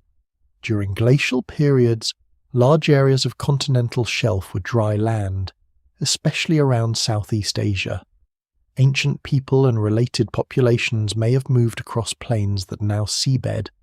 Camps, paths, shorelines, and river mouths may lie drowned under layers of sediment and water. This matters because the genetic traces of Denisovan ancestry in some living populations point toward encounters far from the Altai. If Denisovan-related groups lived somewhere along southern routes, much of their world may now be underwater, eroded, or archaeologically silent. The map has not only faded, parts of it have sunk. Movement also brings contact. A group crossing into a new region may meet strangers who are distant kin, close kin, or something in between. These encounters need not be imagined as constant conflict or instant cooperation. They could include avoidance, observation, exchange of knowledge, mating, competition for resources, or long periods of separation. The genetic record shows that contact did happen at some times and places, but it does not tell us what those meetings felt like. A Denisovan group encountering another human population would face not only biological difference, but social uncertainty. Are these beings dangerous? Familiar, useful marriage partners, rivals, neighbours? The answers may have varied with seasons, numbers, hunger, and memory. In this moving world, the mind must be portable but not empty. It carries learned patterns and revises them under pressure. It recognizes similarity in new landscapes and difference in familiar ones. It stores roots, faces, sounds, dangers, and opportunities. The first awakening of the human mind, seen through Denisovan movement, becomes a story of navigation in the deepest sense, not only navigation across land, but across change, across climates that shift faster than tradition can comfortably follow, across meetings with other humans who are both like and unlike oneself, across worlds where survival depends on turning uncertainty into action. The Denisovans leave few footprints we can follow directly, yet their traces in genes, caves, teeth, and highland remains suggest a lineage that crossed harsh worlds, rather than remaining fixed in one corner of prehistory. They moved through the old earth while the old earth moved beneath them. Glaciers opened and closed roots.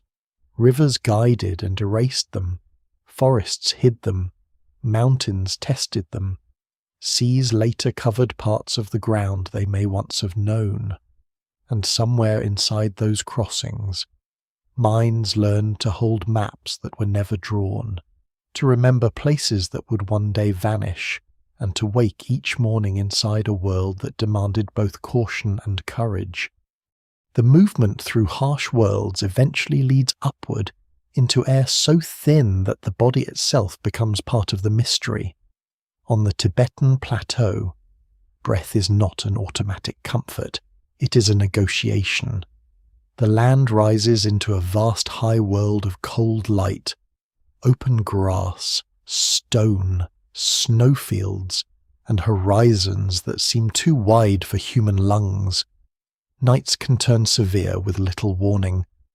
Winds move across exposed ground with a force that makes shelter precious. Animals that live there are shaped by altitude, and any human population remaining there for more than a brief passage must face a problem written into the blood: how to take enough oxygen from the air when the air offers less. For a long time, high-altitude adaptation in humans seemed mainly like a story of recent survival by modern populations. People living today in Tibet and nearby highland regions show remarkable biological responses to altitude, including traits connected to oxygen use that differ from many lowland populations. But the Denisovan story adds a stranger layer. One of the most famous genetic legacies linked to Denisovan ancestry involves a version of a gene region associated with adaptation to high altitude, especially connected with EPAS1, sometimes described as part of the body's oxygen sensing system. In simplified terms, it helps regulate responses to low oxygen environments. The surprising part is not merely that Tibetans adapted to altitude. The surprising part is that an important piece of this adaptation appears to have entered modern human ancestry through interbreeding with Denisovan-related humans. This does not mean Denisovans were modern Tibetans, and it does not mean a single ancient encounter explains every aspect of highland life. Human adaptation is complex, involving many genes, cultural practices, diet, technology, settlement patterns, and generations of selection. The evidence remains incomplete, and scholars still debate the full history of when and where the relevant Denisovan-related ancestry entered the ancestors of highland populations. But the broad implication is powerful. Some Denisovan-related humans had already carried genetic variation useful in thin air, or at least variation that later became useful when modern humans lived in high-altitude environments. A vanished people may have handed forward a biological tool for breathing on the roof of the world. The Tibetan Plateau also provides physical clues that make this genetic story feel less abstract. The Xiahe mandible, a robust ancient jaw from Denisova Cave on the northeastern edge of the plateau, has been linked to Denisovan ancestry through protein analysis. It did not yield the kind of complete ancient DNA that made Denisova Cave famous, but proteins preserved in the fossil helped connect it to the Denisovan branch. This matters because it places Denisovan-related humans in a high-altitude region far from the Siberian cave. A jaw is not a settlement map, but it is a presence. It says that this hidden lineage, or close relatives within it, were not only lowland wanderers or northern cave occupants. They reach places where the air itself becomes a selective force. Denisova Cave is a different kind of setting from Denisova Cave, yet it carries a similar feeling of guarded memory. It opens in a landscape of cliffs, cold grasslands, and high terrain where survival demands careful knowledge. The cave is not just a hole in stone. It is shelter in an exposed world, a place where wind, cold, and altitude make protection valuable. Later research in the cave's sediments has strengthened the case that Denisovan-related humans were present in the region over long spans of time. The details continue to be studied, and no single explanation fully accounts for the complexity of occupation, preservation, and ancestry. But the plateau has become one of the great places where the Denisovan shadow touches geography. High altitude is not only a biological challenge, it changes daily life. Movement is more costly, loads feel heavier, cold can arrive quickly after sunset, fuel may be limited in open landscapes, animals are dispersed according to seasonal patterns, water may be locked in ice or moving in dangerous torrents. A group living there must know where to find shelter, when to travel, how to protect warmth, and how to read weather that can turn from clear to hostile with little mercy. In such conditions, adaptation is never only inside the genome, it is also in behavior, clothing, fire use, food choices, seasonal mobility, cooperation, and accumulated knowledge all become part of survival. Genes may help a body endure thin air, but culture and learning help that body remain alive. This is where the high-altitude secret becomes a window into the mind. A Denisovan-related group capable of occupying plateau environments would have needed more than strong physiology. They would have needed a detailed awareness of place. The highland mind must read subtle things, the quality of snow underfoot, the direction of wind, the distance to shelter, the movement of herd animals, the danger of exposure, the fatigue in another person's pace. At altitude, the body's limits become more immediate. Breath, warmth, and strength cannot be assumed. Consciousness is drawn toward the body because the body is constantly reporting the conditions of survival. A headache, a stumble, a slowing companion, A darkening cloud over a ridge, these things become meaningful. The Denisovan contribution to highland adaptation also complicates the idea of disappearance. If a genetic variant from a vanished lineage helps later humans live in a harsh environment, then extinction is not a clean ending. It becomes more like transformation. The Denisovan group that carried such variation may no longer exist as a separate population, but part of its biological history becomes useful in another human future. That is a quiet form of survival, not in story or monument, but in oxygen regulation, in pregnancy outcomes, in endurance, in the ability of communities to remain where lowland bodies might struggle. What survives in the record suggests that Denisovan legacy was not ornamental. In some contexts, it may have mattered to life itself. There is also a deeper irony. The Denisovans are so physically obscure that we cannot yet describe their full faces with confidence. Yet one of their most famous legacies is connected to breath. We do not know the exact expression of the people who carried those ancient variants. We do not know the sounds of their speech, if speech in a modern sense existed among them. We do not know what they thought of high mountains, storms, caves, animals, or the dead, but we can detect a trace of their bodies meeting low oxygen, and that trace moves forward into living people. The lost face remains hidden, while the lost breath leaves an inheritance. Care is needed here, because popular stories can turn this into a myth of special ancient mountain people possessing mysterious powers. The science is more restrained and more interesting. Genetic inheritance from Denisovan-related groups did not make later humans superhuman. It supplied variation, natural selection, environment, population history, and cultural adaptation shaped what happened afterward. The high-altitude story is not magic. It is the slow work of evolution, made dramatic because the donor lineage is gone. Still, standing in imagination on the Tibetan Plateau, with cold wind moving over stone and sky pressing close, it is difficult not to feel the scale of the revelation. Denisovan-related humans were not merely shadows in a Siberian cave. They were part of a world high enough to test the limits of breath. Their bodies carried answers to problems that modern humans would later face. Their minds, whatever their exact form, opened under conditions that demanded attention, memory, and endurance.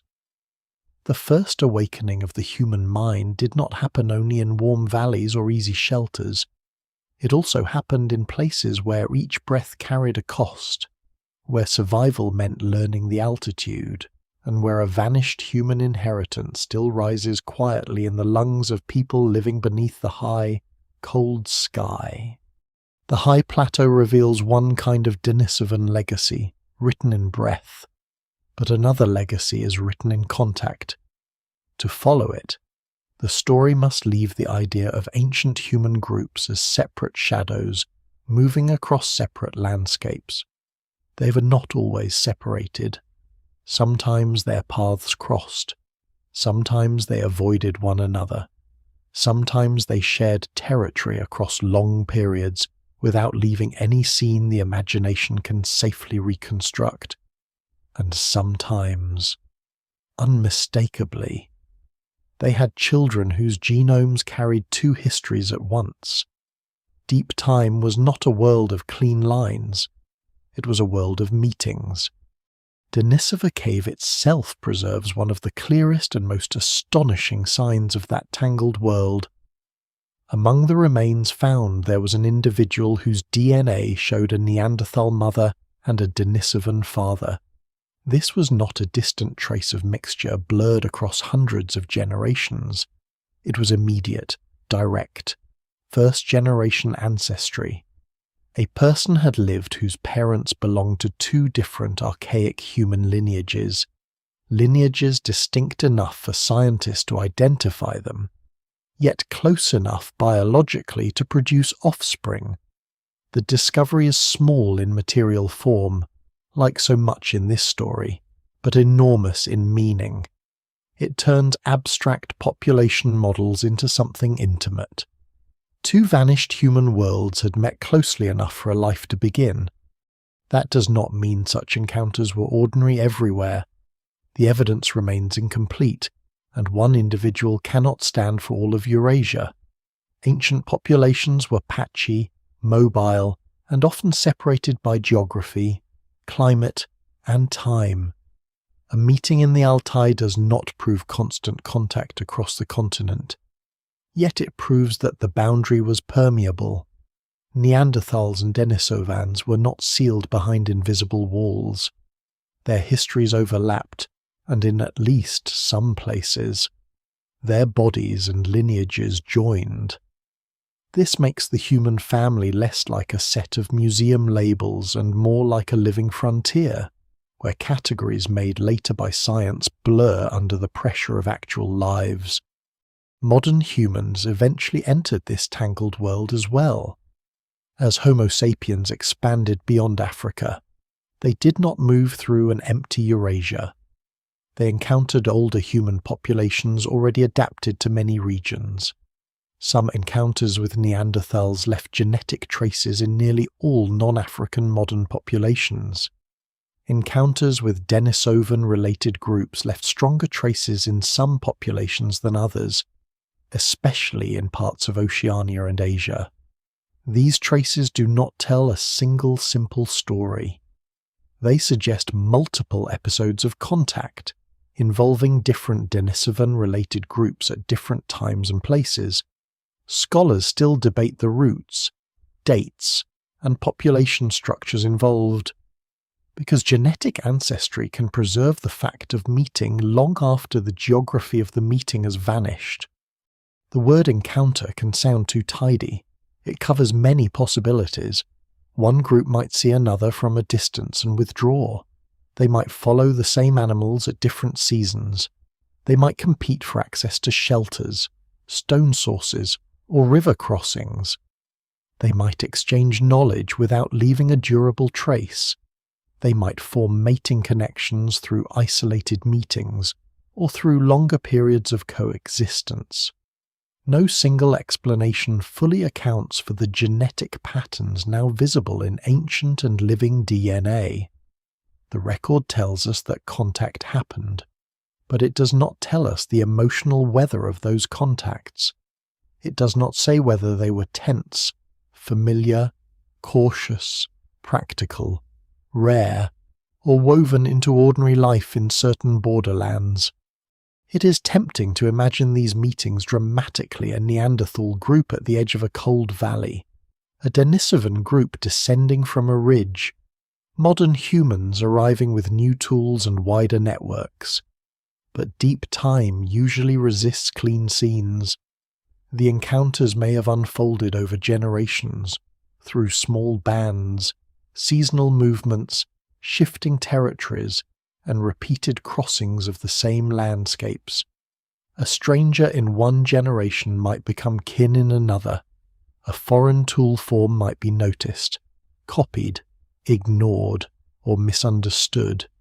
A route known by one group might later be used by another. The evidence does not allow certainty, but it does allow a profound shift in perspective. Human evolution was not only competition, it was also contact. These meetings matter for the history of the mind because contact requires recognition. Different human groups may have looked unfamiliar to one another. Neanderthals, Denisovans, and modern humans likely differed in body form, perhaps in voice, gesture, social habits, and technologies. Yet they were not so alien that they belonged to separate worlds of perception. To meet another human group is to face a problem more complex than meeting an animal. One must read intention, threat, curiosity, vulnerability, and possibility. A stranger can be dangerous, but also informative. A stranger may carry new knowledge of paths, foods, tools, climates, or other groups. A stranger may become part of the future.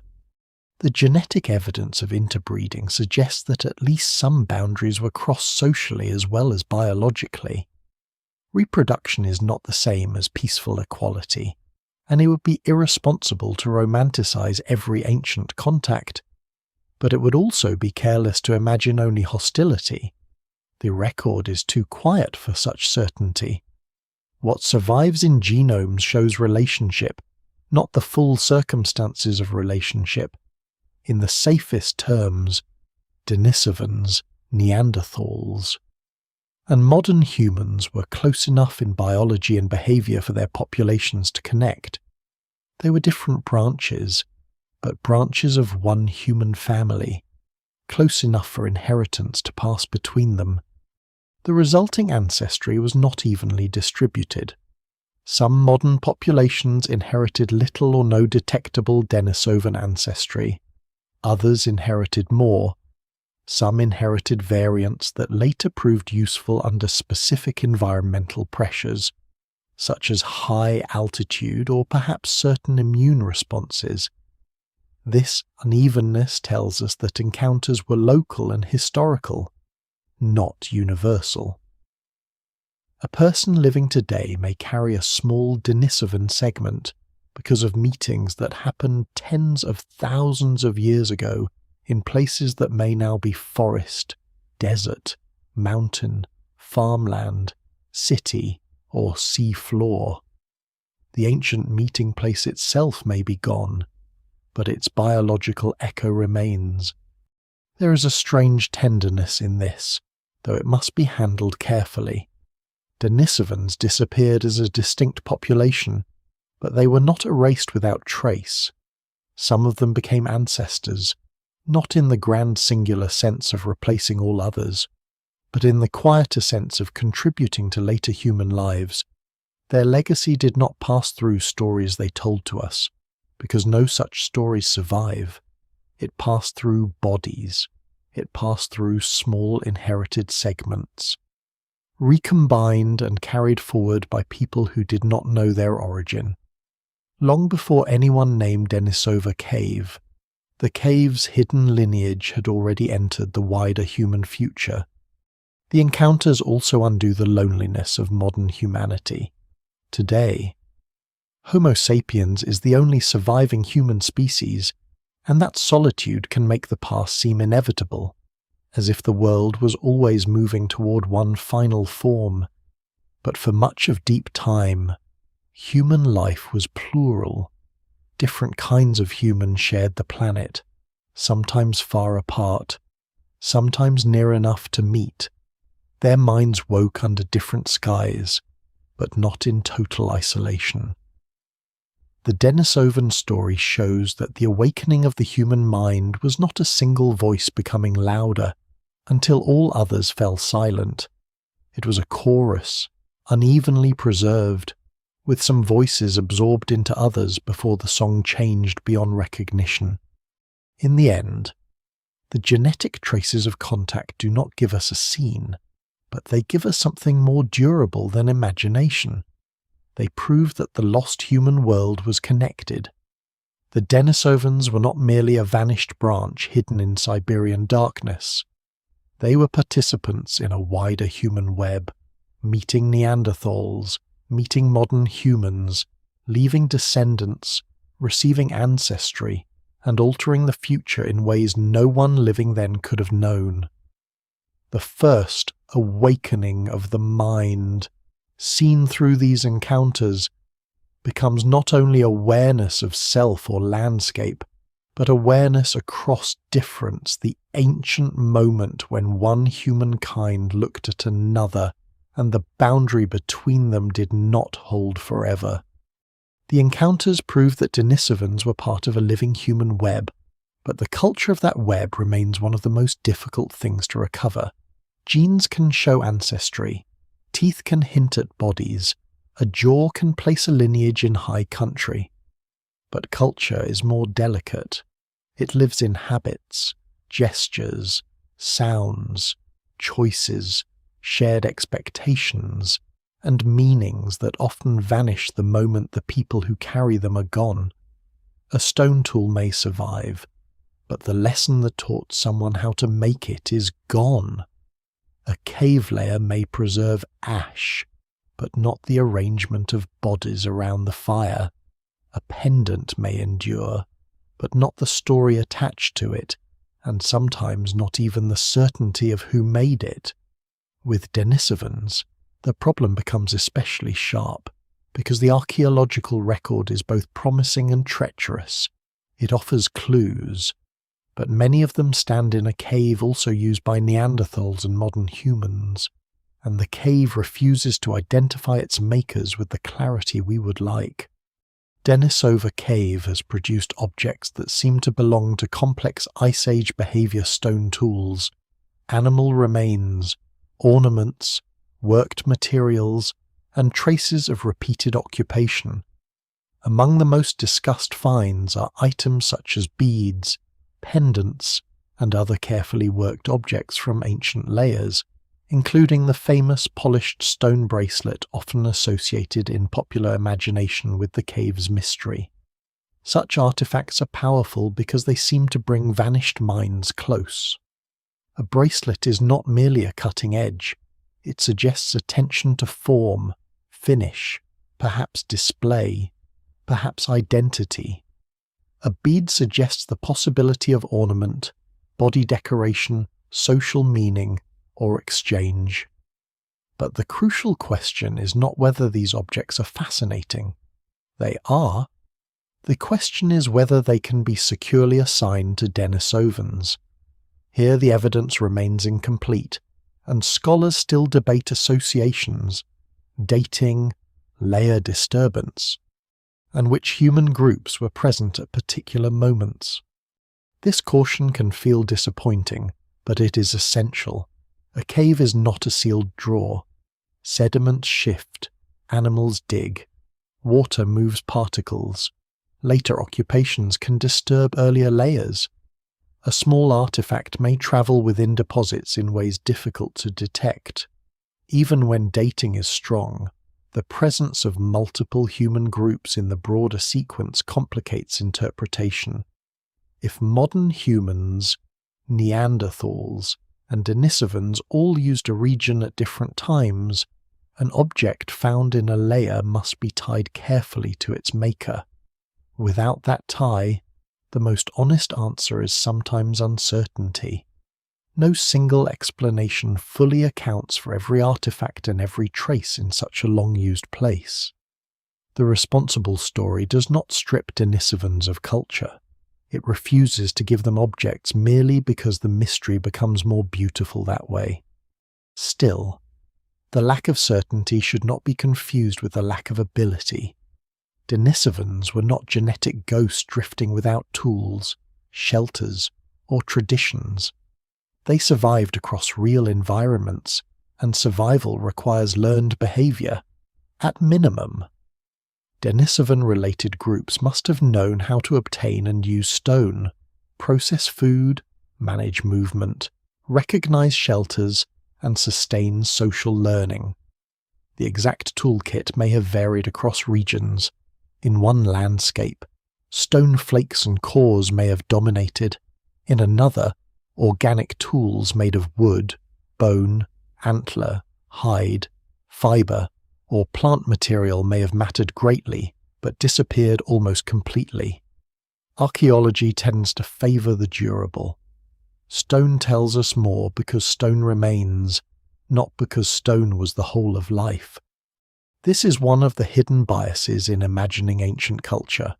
A wooden spear can rot, a woven bag can vanish, a hide container can decay, cordage, nets, mats, clothing, bedding, and plant processing tools may leave only rare indirect traces, if any. Yet such things could have been central to daily survival. A group living in cold regions needs coverings, insulation, and ways to carry material. A group moving through forests or wetlands may rely on wood, fibre, and plant knowledge more than stone alone suggests. What survives in the record suggests intelligence through durable fragments, but much of the cultural world may have been made from perishable matter. The loss does not become unimportant simply because it failed to fossilize. Shelter also belongs to culture. Denisovans used caves, at least sometimes, but caves were not the only possible dwellings. Open-air camps may have existed along rivers, near raw material sources, in hunting grounds, or in seasonal gathering places, and many would have been erased by erosion or buried beyond discovery. A shelter does not have to be a permanent house to hold meaning. A windbreak of branches, hides weighted with stones, a repeated hearth place, a sleeping area protected from damp ground, a familiar cave entrance used during harsh weather. These are cultural decisions. They show knowledge of comfort, danger, and group arrangement. Even the choice of where not to sleep can be a form of inherited wisdom. The question of symbols remains the most elusive. Modern people often treat symbolic behavior as the crown of the human mind art. Ornaments, ritual objects, deliberate markings, burial practices, and objects that carry meaning beyond immediate use. For Homo sapiens, especially later in the Upper Paleolithic and beyond, durable symbolic evidence becomes increasingly visible. For Neanderthals, the evidence is debated but significant enough to prevent old dismissals. For Denisovans, the picture is harder because clear associations are few. It is possible that some Denisovan groups used ornaments or symbolic markings. It is possible that they had social meanings expressed through body decoration, sound, gesture, or perishable materials. It is also possible that the known impressive objects from Denisova Cave were made by modern humans or by another group. The evidence does not yet permit a simple declaration. This uncertainty matters because it guards against two opposite mistakes. The first mistake is to imagine Denisovans as fully modern people in every cultural respect without evidence, simply because we feel kinship with them. The second mistake is to imagine them as mentally poor because their durable symbolic record is thin. Both are too easy. The truth may be more interesting. Denisovan cultures may have been rich in ways that rarely fossilize, uneven across regions, and different from both Neanderthal and modern human traditions. Culture does not have to look like our culture to be real. A system of calls, gestures, seasonal rules, mating networks, food taboos, root knowledge, or shared emotional practices could shape lives deeply while leaving little trace in sediment. Language sits behind all of this like a shadow. Did Denisovans speak? If so, how much like modern humans did they use structured vocal communication, gestures, or some mixture of both? The direct evidence is absent. Bones related to speech are rare. Soft tissues do not survive, and genes can only suggest capacities, not conversations. Neanderthals appear to have had anatomical and genetic features consistent with significant vocal ability. Though the nature of their language remains debated, Denisovans, as close relatives, may have shared some capacities, but certainty is impossible. Scholars still debate how language evolved and whether fully modern syntax emerged only in Homo sapiens or had deeper roots among other human lineages. The safest statement is that Denisovans almost certainly communicated in socially meaningful ways. The exact structure and richness of that communication remain unknown. Yet even without language as we know it, culture can accumulate. A gesture can direct attention, a repeated sound can warn, a demonstration can teach, a shared route can be remembered through movement rather than words. If more complex speech existed, then Denisovan life becomes even more hidden, because spoken culture is almost perfectly perishable. A tale told beside a fire disappears unless it changes behavior or marks an object. A name for a mountain leaves no fossil. A warning about a dangerous past survives only if descendants continue to act on it. The cave may have once held voices, but stone is selective in what it keeps. The culture we cannot see is therefore not an empty space. It is a negative image shaped by the requirements of life and the limits of preservation. Denisovans must have had traditions, because no human lineage survives without learned ways of doing things. They may have had symbols, ornaments, and stories, but the proof is fragmentary and contested. They likely had shelters, tools, food knowledge, social rules, and communication systems, though most of these remain archaeologically faint. The mystery is not whether they lived culturally at all. The mystery is what forms that culture took, and how much of it has vanished beyond recovery. In the end, Denisovan culture is like smoke that once curled against a cave ceiling and then disappeared, leaving only a stain if conditions were kind.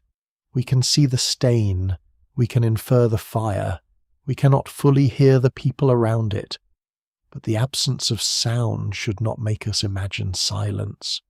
Somewhere in the lost Asian night, Denisovan-related human-shaped tools chose shelters, learned from one another, marked their worlds in ways we may never recognize, and carried meanings through bodies and memories rather than books or monuments.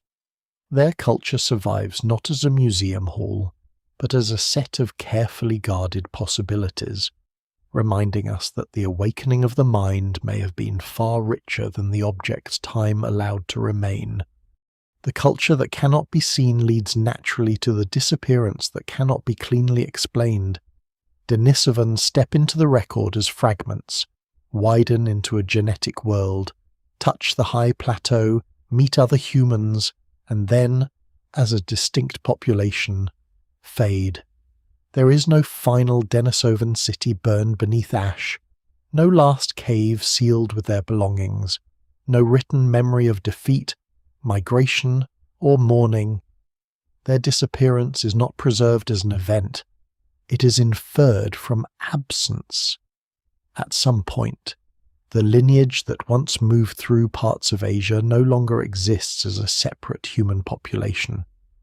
Yet the end does not arrive in the record like a door closing.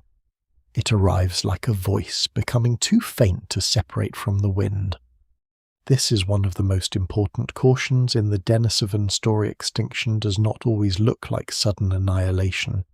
It can happen through shrinking numbers, isolation, climate stress, reduced fertility, loss of territory, absorption into other groups, or generations of interbreeding until a population no longer remains distinct. In public imagination, vanished peoples often disappear in a catastrophe, because catastrophe gives the mind a shape to hold. A flood, a volcanic winter, a battle, a drought, a plague, a collapse. These are dramatic endings. The Denisovan record offers no such simple ending. No single explanation fully accounts for their decline, and the evidence remains incomplete across almost every region where they may have lived. Climate is one possible pressure, but it must be handled carefully. Pleistocene Asia was not a single climate zone. It was a shifting system of cold stages, warmer intervals, changing rainfall patterns, moving vegetation belts, expanding deserts, unstable rivers, retreating forests, exposed sea shelves, and mountain environments that could become corridors or traps depending on timing.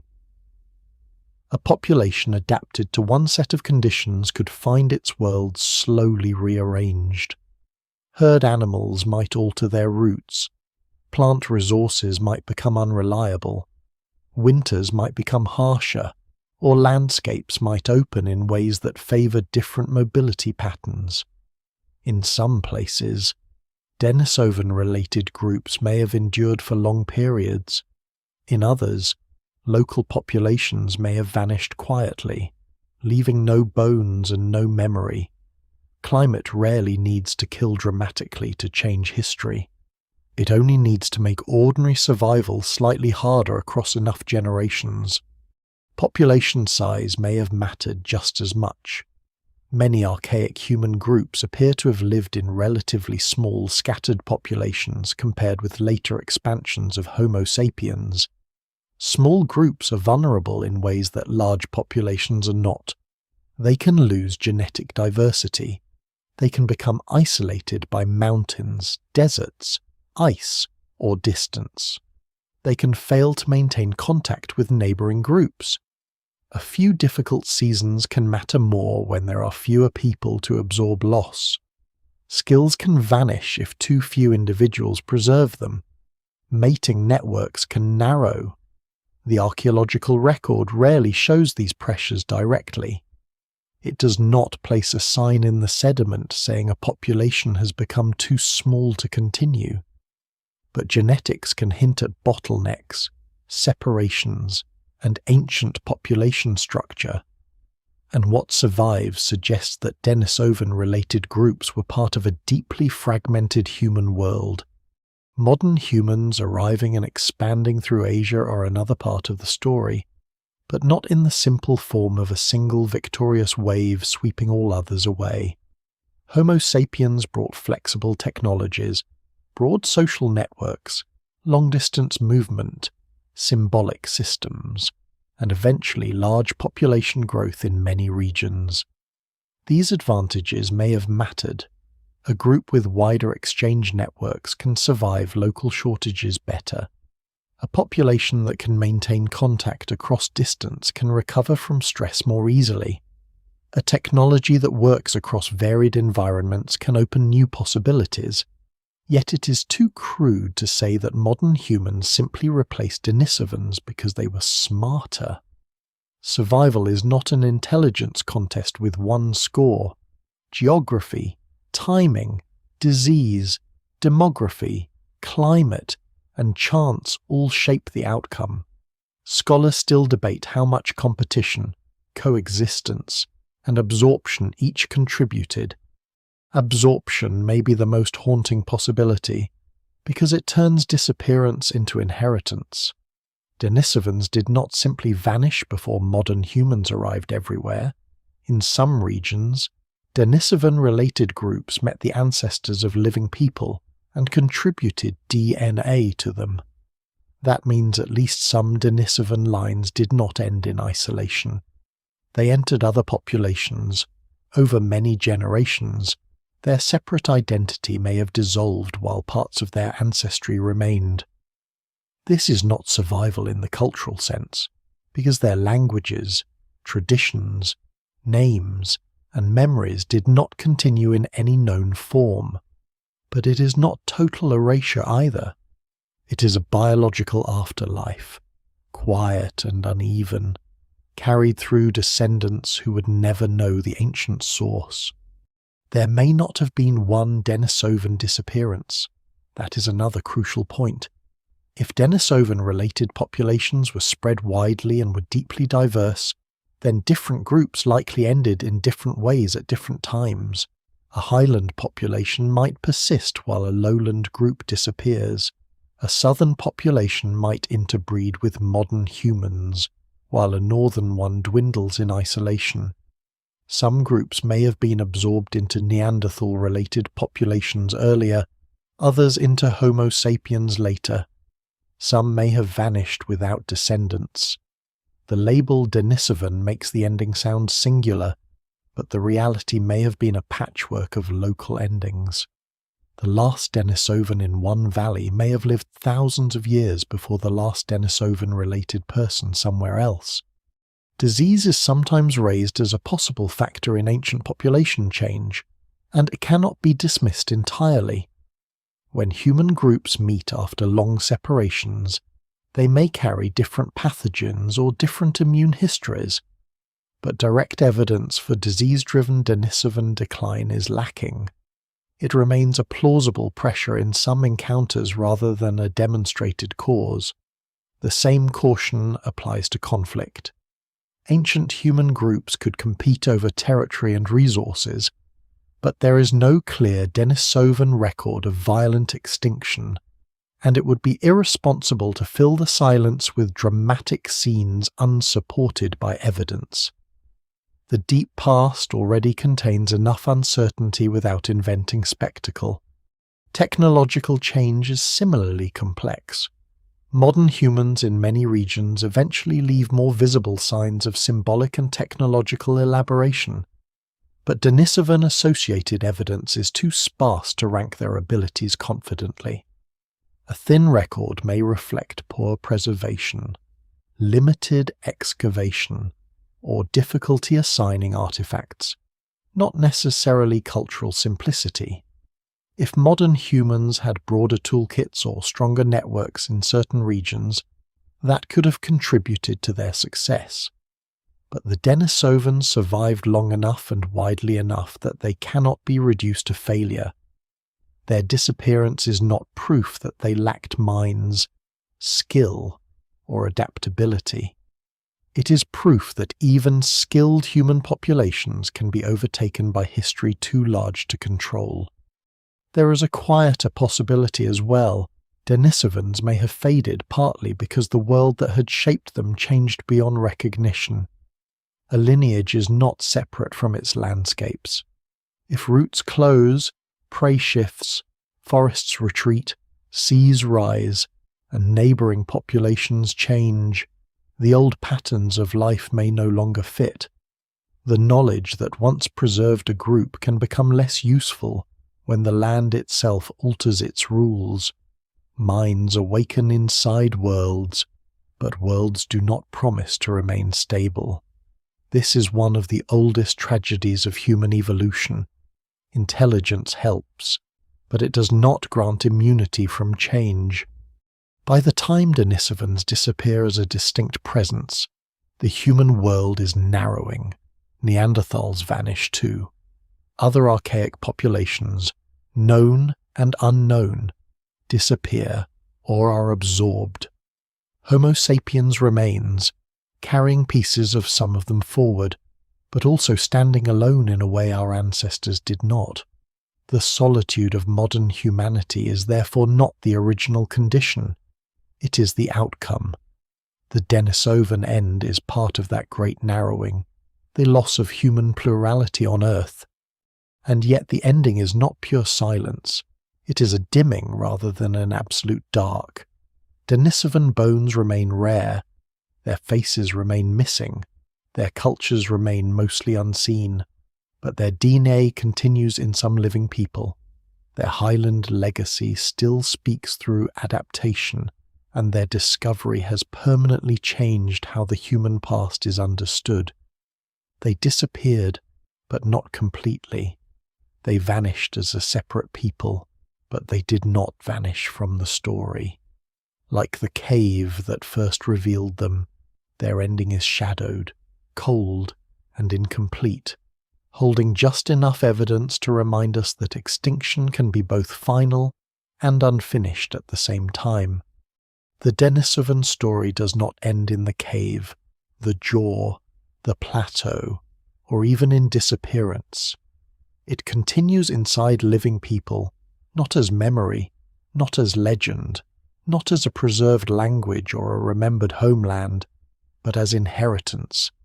This is one of the strangest turns in the entire history of human origins.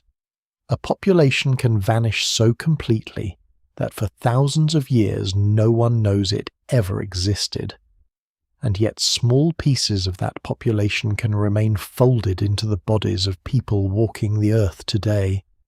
The Denisovans are ghosts, but not in the supernatural sense. They are genomic ghosts, traces of ancient meetings carried forward through generations, hidden until modern science learned how to read them. This kind of survival is easy to misunderstand. No living population is Denisovan in any simple or direct sense. Denisovans no longer exist as a separate human group with their own continuous community, language, traditions, or identity. Their world is gone. Their names for themselves, if they had them, are gone. Their local histories are gone. What remains is ancestry, scattered in fragments, mixed with the much larger inheritance of Homo sapiens and with other deep human histories. A person carrying Denisovan ancestry is not a living Denisovan, just as a person carrying Neanderthal ancestry is not a Neanderthal. The inheritance is real, but it is partial, ancient, and transformed. The strongest Denisovan genetic traces are found in some populations of Oceania, including Aboriginal Australians and Papuans, as well as in varying amounts among some groups in island Southeast Asia, East Asia, South Asia, and other regions. The pattern is not uniform. Some people carry more, others carry far less. Some groups show signs that their Denisovan ancestry may come from different Denisovan-related populations, suggesting multiple ancient encounters rather than one simple episode. Scholars still debate the exact roots, dates, and source populations involved, especially because the ancient geography of Southeast Asia and Oceania has changed so dramatically since the Ice Age. What survives in living genomes suggests a story of contact somewhere along the paths taken by modern human ancestors as they move through Asia towards Sahul. But the ground where some of those meetings occurred may now be underwater or archaeologically silent. This is where lost landscapes return to the story. During glacial periods, sea levels were much lower than today, exposing broad plains across what is now maritime Southeast Asia. Rivers crossed lands that are now seabed, forests, grasslands, wetlands, and coastlines shifted outward. Human groups moving through these regions encountered worlds that later disappeared beneath rising water. If Denisovan-related populations lived in parts of this southern world, many of their camps, caves, shorelines, and pathways may be gone or deeply buried. The genetic evidence may therefore preserve what archaeology struggles to find: the fact that different human groups met somewhere in a vanished geography. A living genome can become a map of places no longer visible. In Oceania, the Denisovan signal is especially striking because it suggests that the ancestors of some present-day populations met Denisovan-related groups before reaching, or while moving through the broader region connected to Sahul. This does not mean the story is simple, and it does not reduce living peoples to ancient DNA percentages. Present-day communities have their own histories, cultures, identities, and deep connections to land that cannot be explained by genetics alone. Denisovan ancestry is one layer in a far larger human story, but it is a remarkable layer. It means that some of the oldest continuing human histories on Earth also carry biological traces of meetings with another kind of human, one whose own culture did not survive in memory. Denisovan ancestry also appears in smaller amounts across parts of Asia, and the pattern is complicated. East Asian populations, for example, may carry Denisovan-related segments that differ from those found in Papuans, suggesting different ancient source groups or separate episodes of admixture. Some South Asian and indigenous Philippine groups have also drawn scientific attention because of Denisovan-related ancestry patterns. The details continue to evolve as more genomes are studied, and caution is necessary because genetic models can be revised with new data.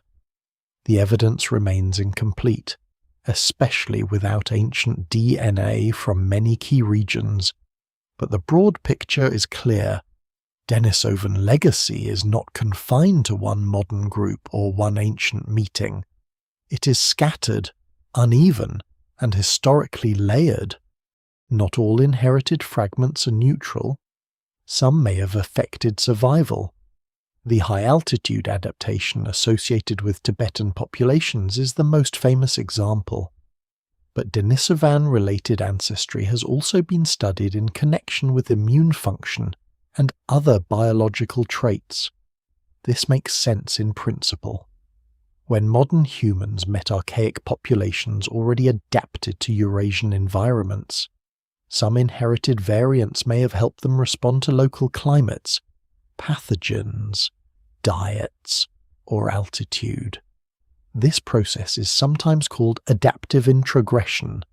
Useful genetic material enters a population through interbreeding and later becomes more common because it offers an advantage.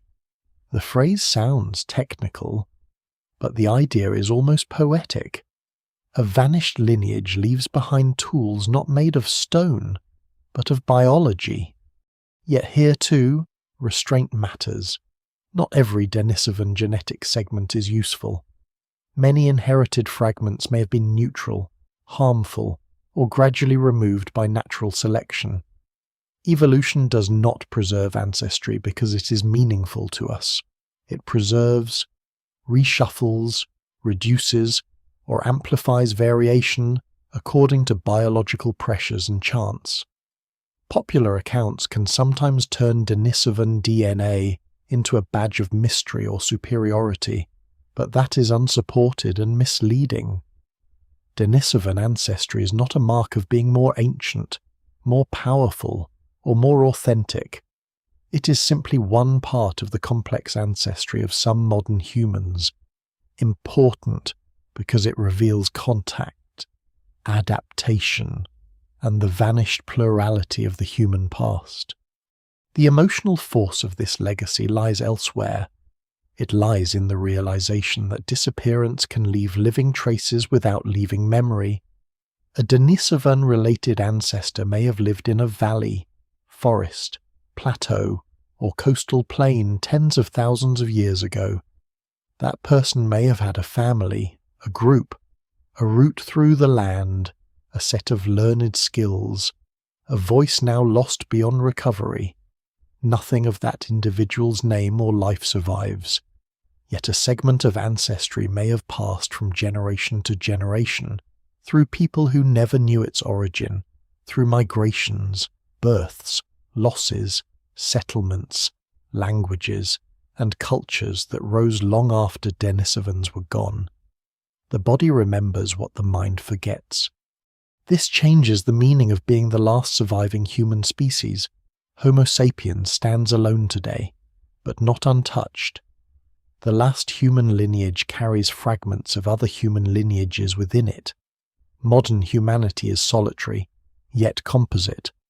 Our species did not inherit the earth as a pure and isolated branch. It moved through a world already inhabited by close relatives, met some of them, absorbed parts of them, and continued with their traces inside us. No single explanation fully accounts for why we remained while they vanished, but the genetic record ensures that the story cannot be told as simple replacement. It is also a story of mixture. For the question of the awakening mind, Denisovan DNA in living people offers a quiet, unsettling answer. The mind that did not leave writing, monuments, or secure symbols still helped shape the future of minds that did. Denisovans may not have passed down stories we can hear, but through ancestry they became part of the biological foundation on which later human experiences unfolded. A person breathing on the Tibetan Plateau, a person carrying immune variants shaped by ancient contact, a person whose genome contains fragments from a vanished relative, all stand at the far end of meetings that happened before history. The Denisovan mind itself is gone, but some of the body that housed it remains in altered form. So the ghosts in living people are not shadows meant to frighten. They are reminders of kinship. They show that the boundary between vanished and surviving is thinner than it seems. The Denisovans are not only in Siberian sediment or highland bone, they are in the hidden arithmetic of ancestry, in small segments passed down through countless lives, in the proof that human history was once plural and that the final surviving branch still carries echoes of the branches it outlived.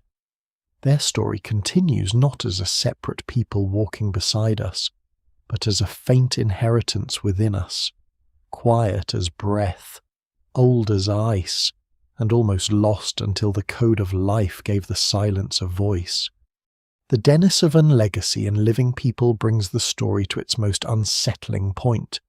The mind that vanished did not vanish completely, not as memory, not as culture, not as a voice that can be recovered, but as part of the larger human inheritance. The Denisovans are gone as a people, and that fact should not be softened too much. Their camps are lost, their social worlds are gone. Their names, if they had names in any form recognizable to us, have disappeared beyond reach. Their children grew, aged, and died in landscapes whose full shapes are now broken by ice, forest, erosion, excavation gaps, and sea level rise.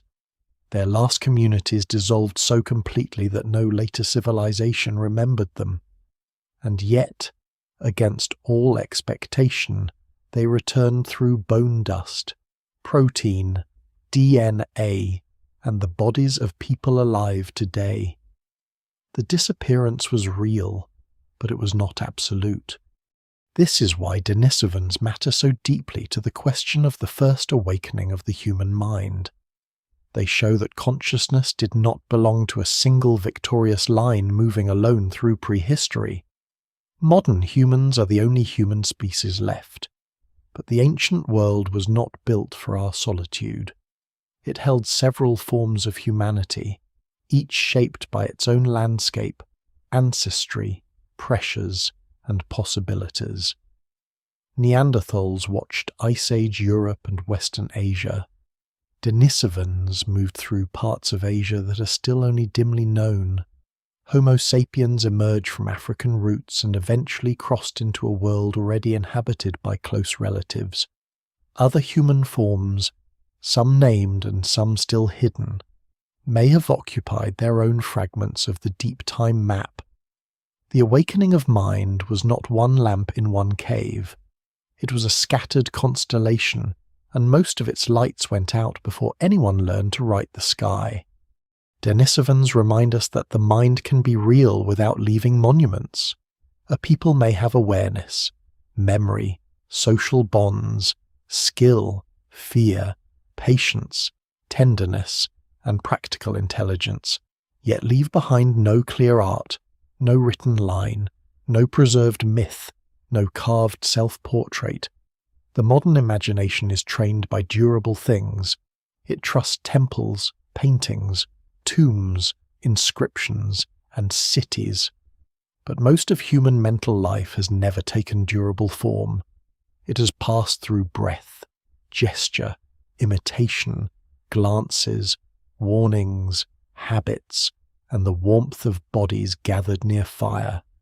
The evidence remains incomplete, and scholars still debate how far symbolic thought, language, and reflective self-awareness extended among Denisovans and other archaic humans. But what survives in the record suggests that they were not shadows without inner life. They were human relatives navigating real worlds with minds alert enough to endure them. There is a kind of humility in this.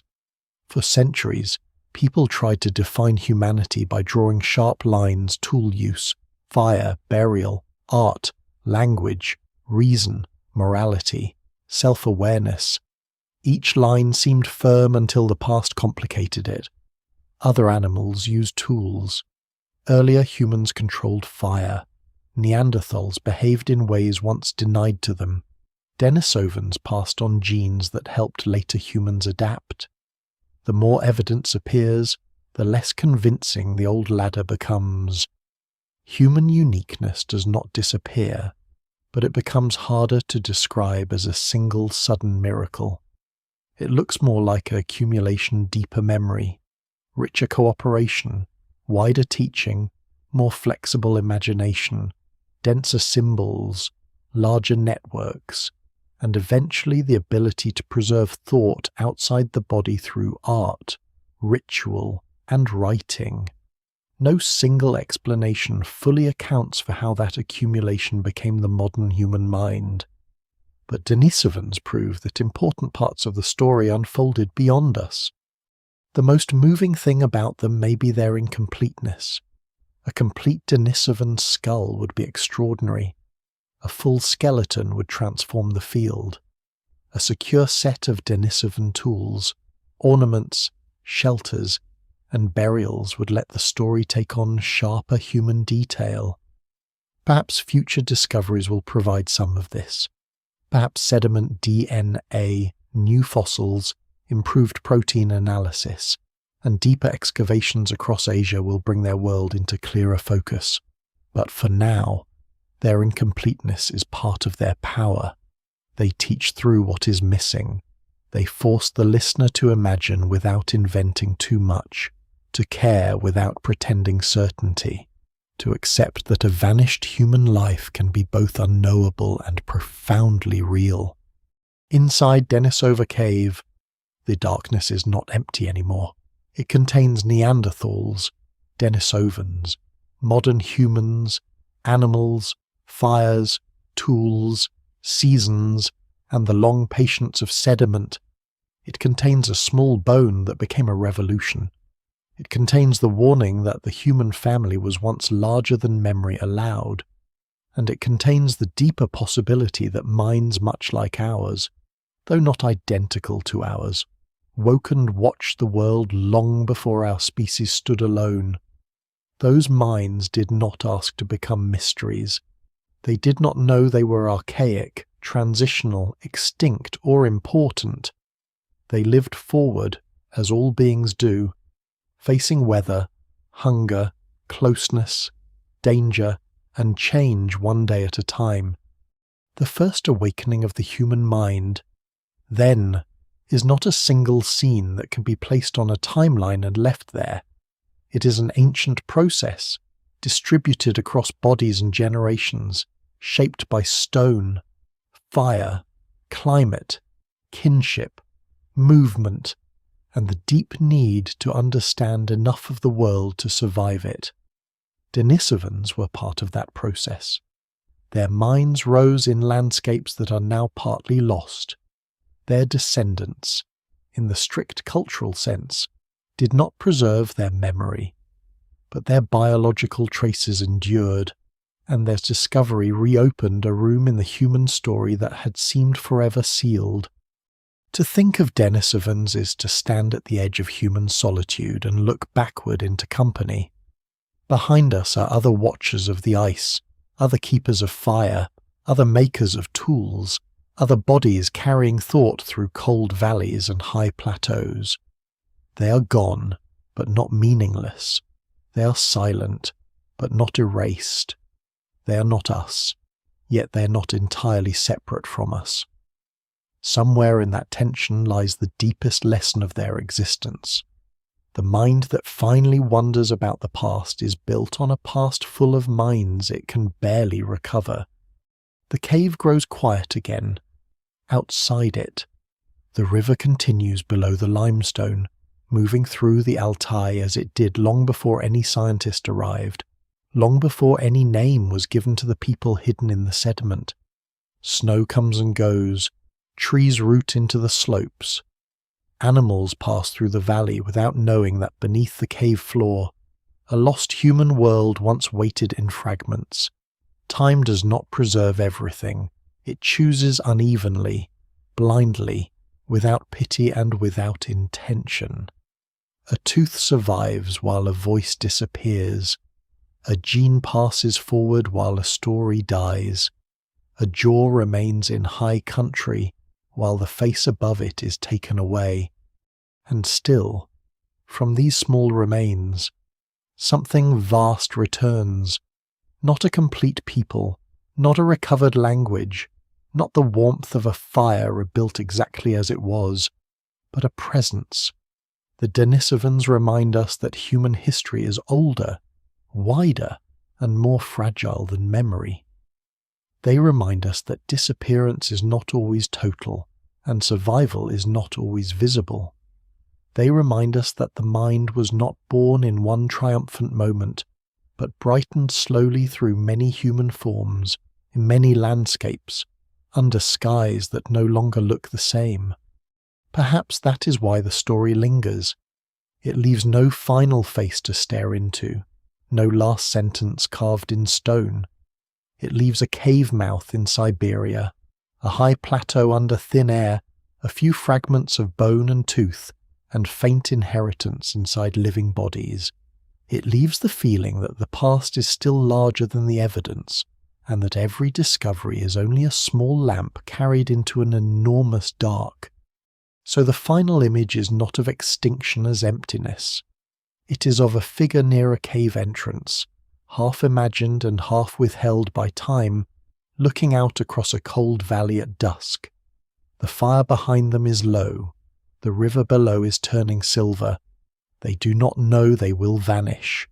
They do not know that, tens of thousands of years later, another kind of human will find a fragment and begin to wonder. They only stand there for a moment in the fading light, breathing, watching, awake.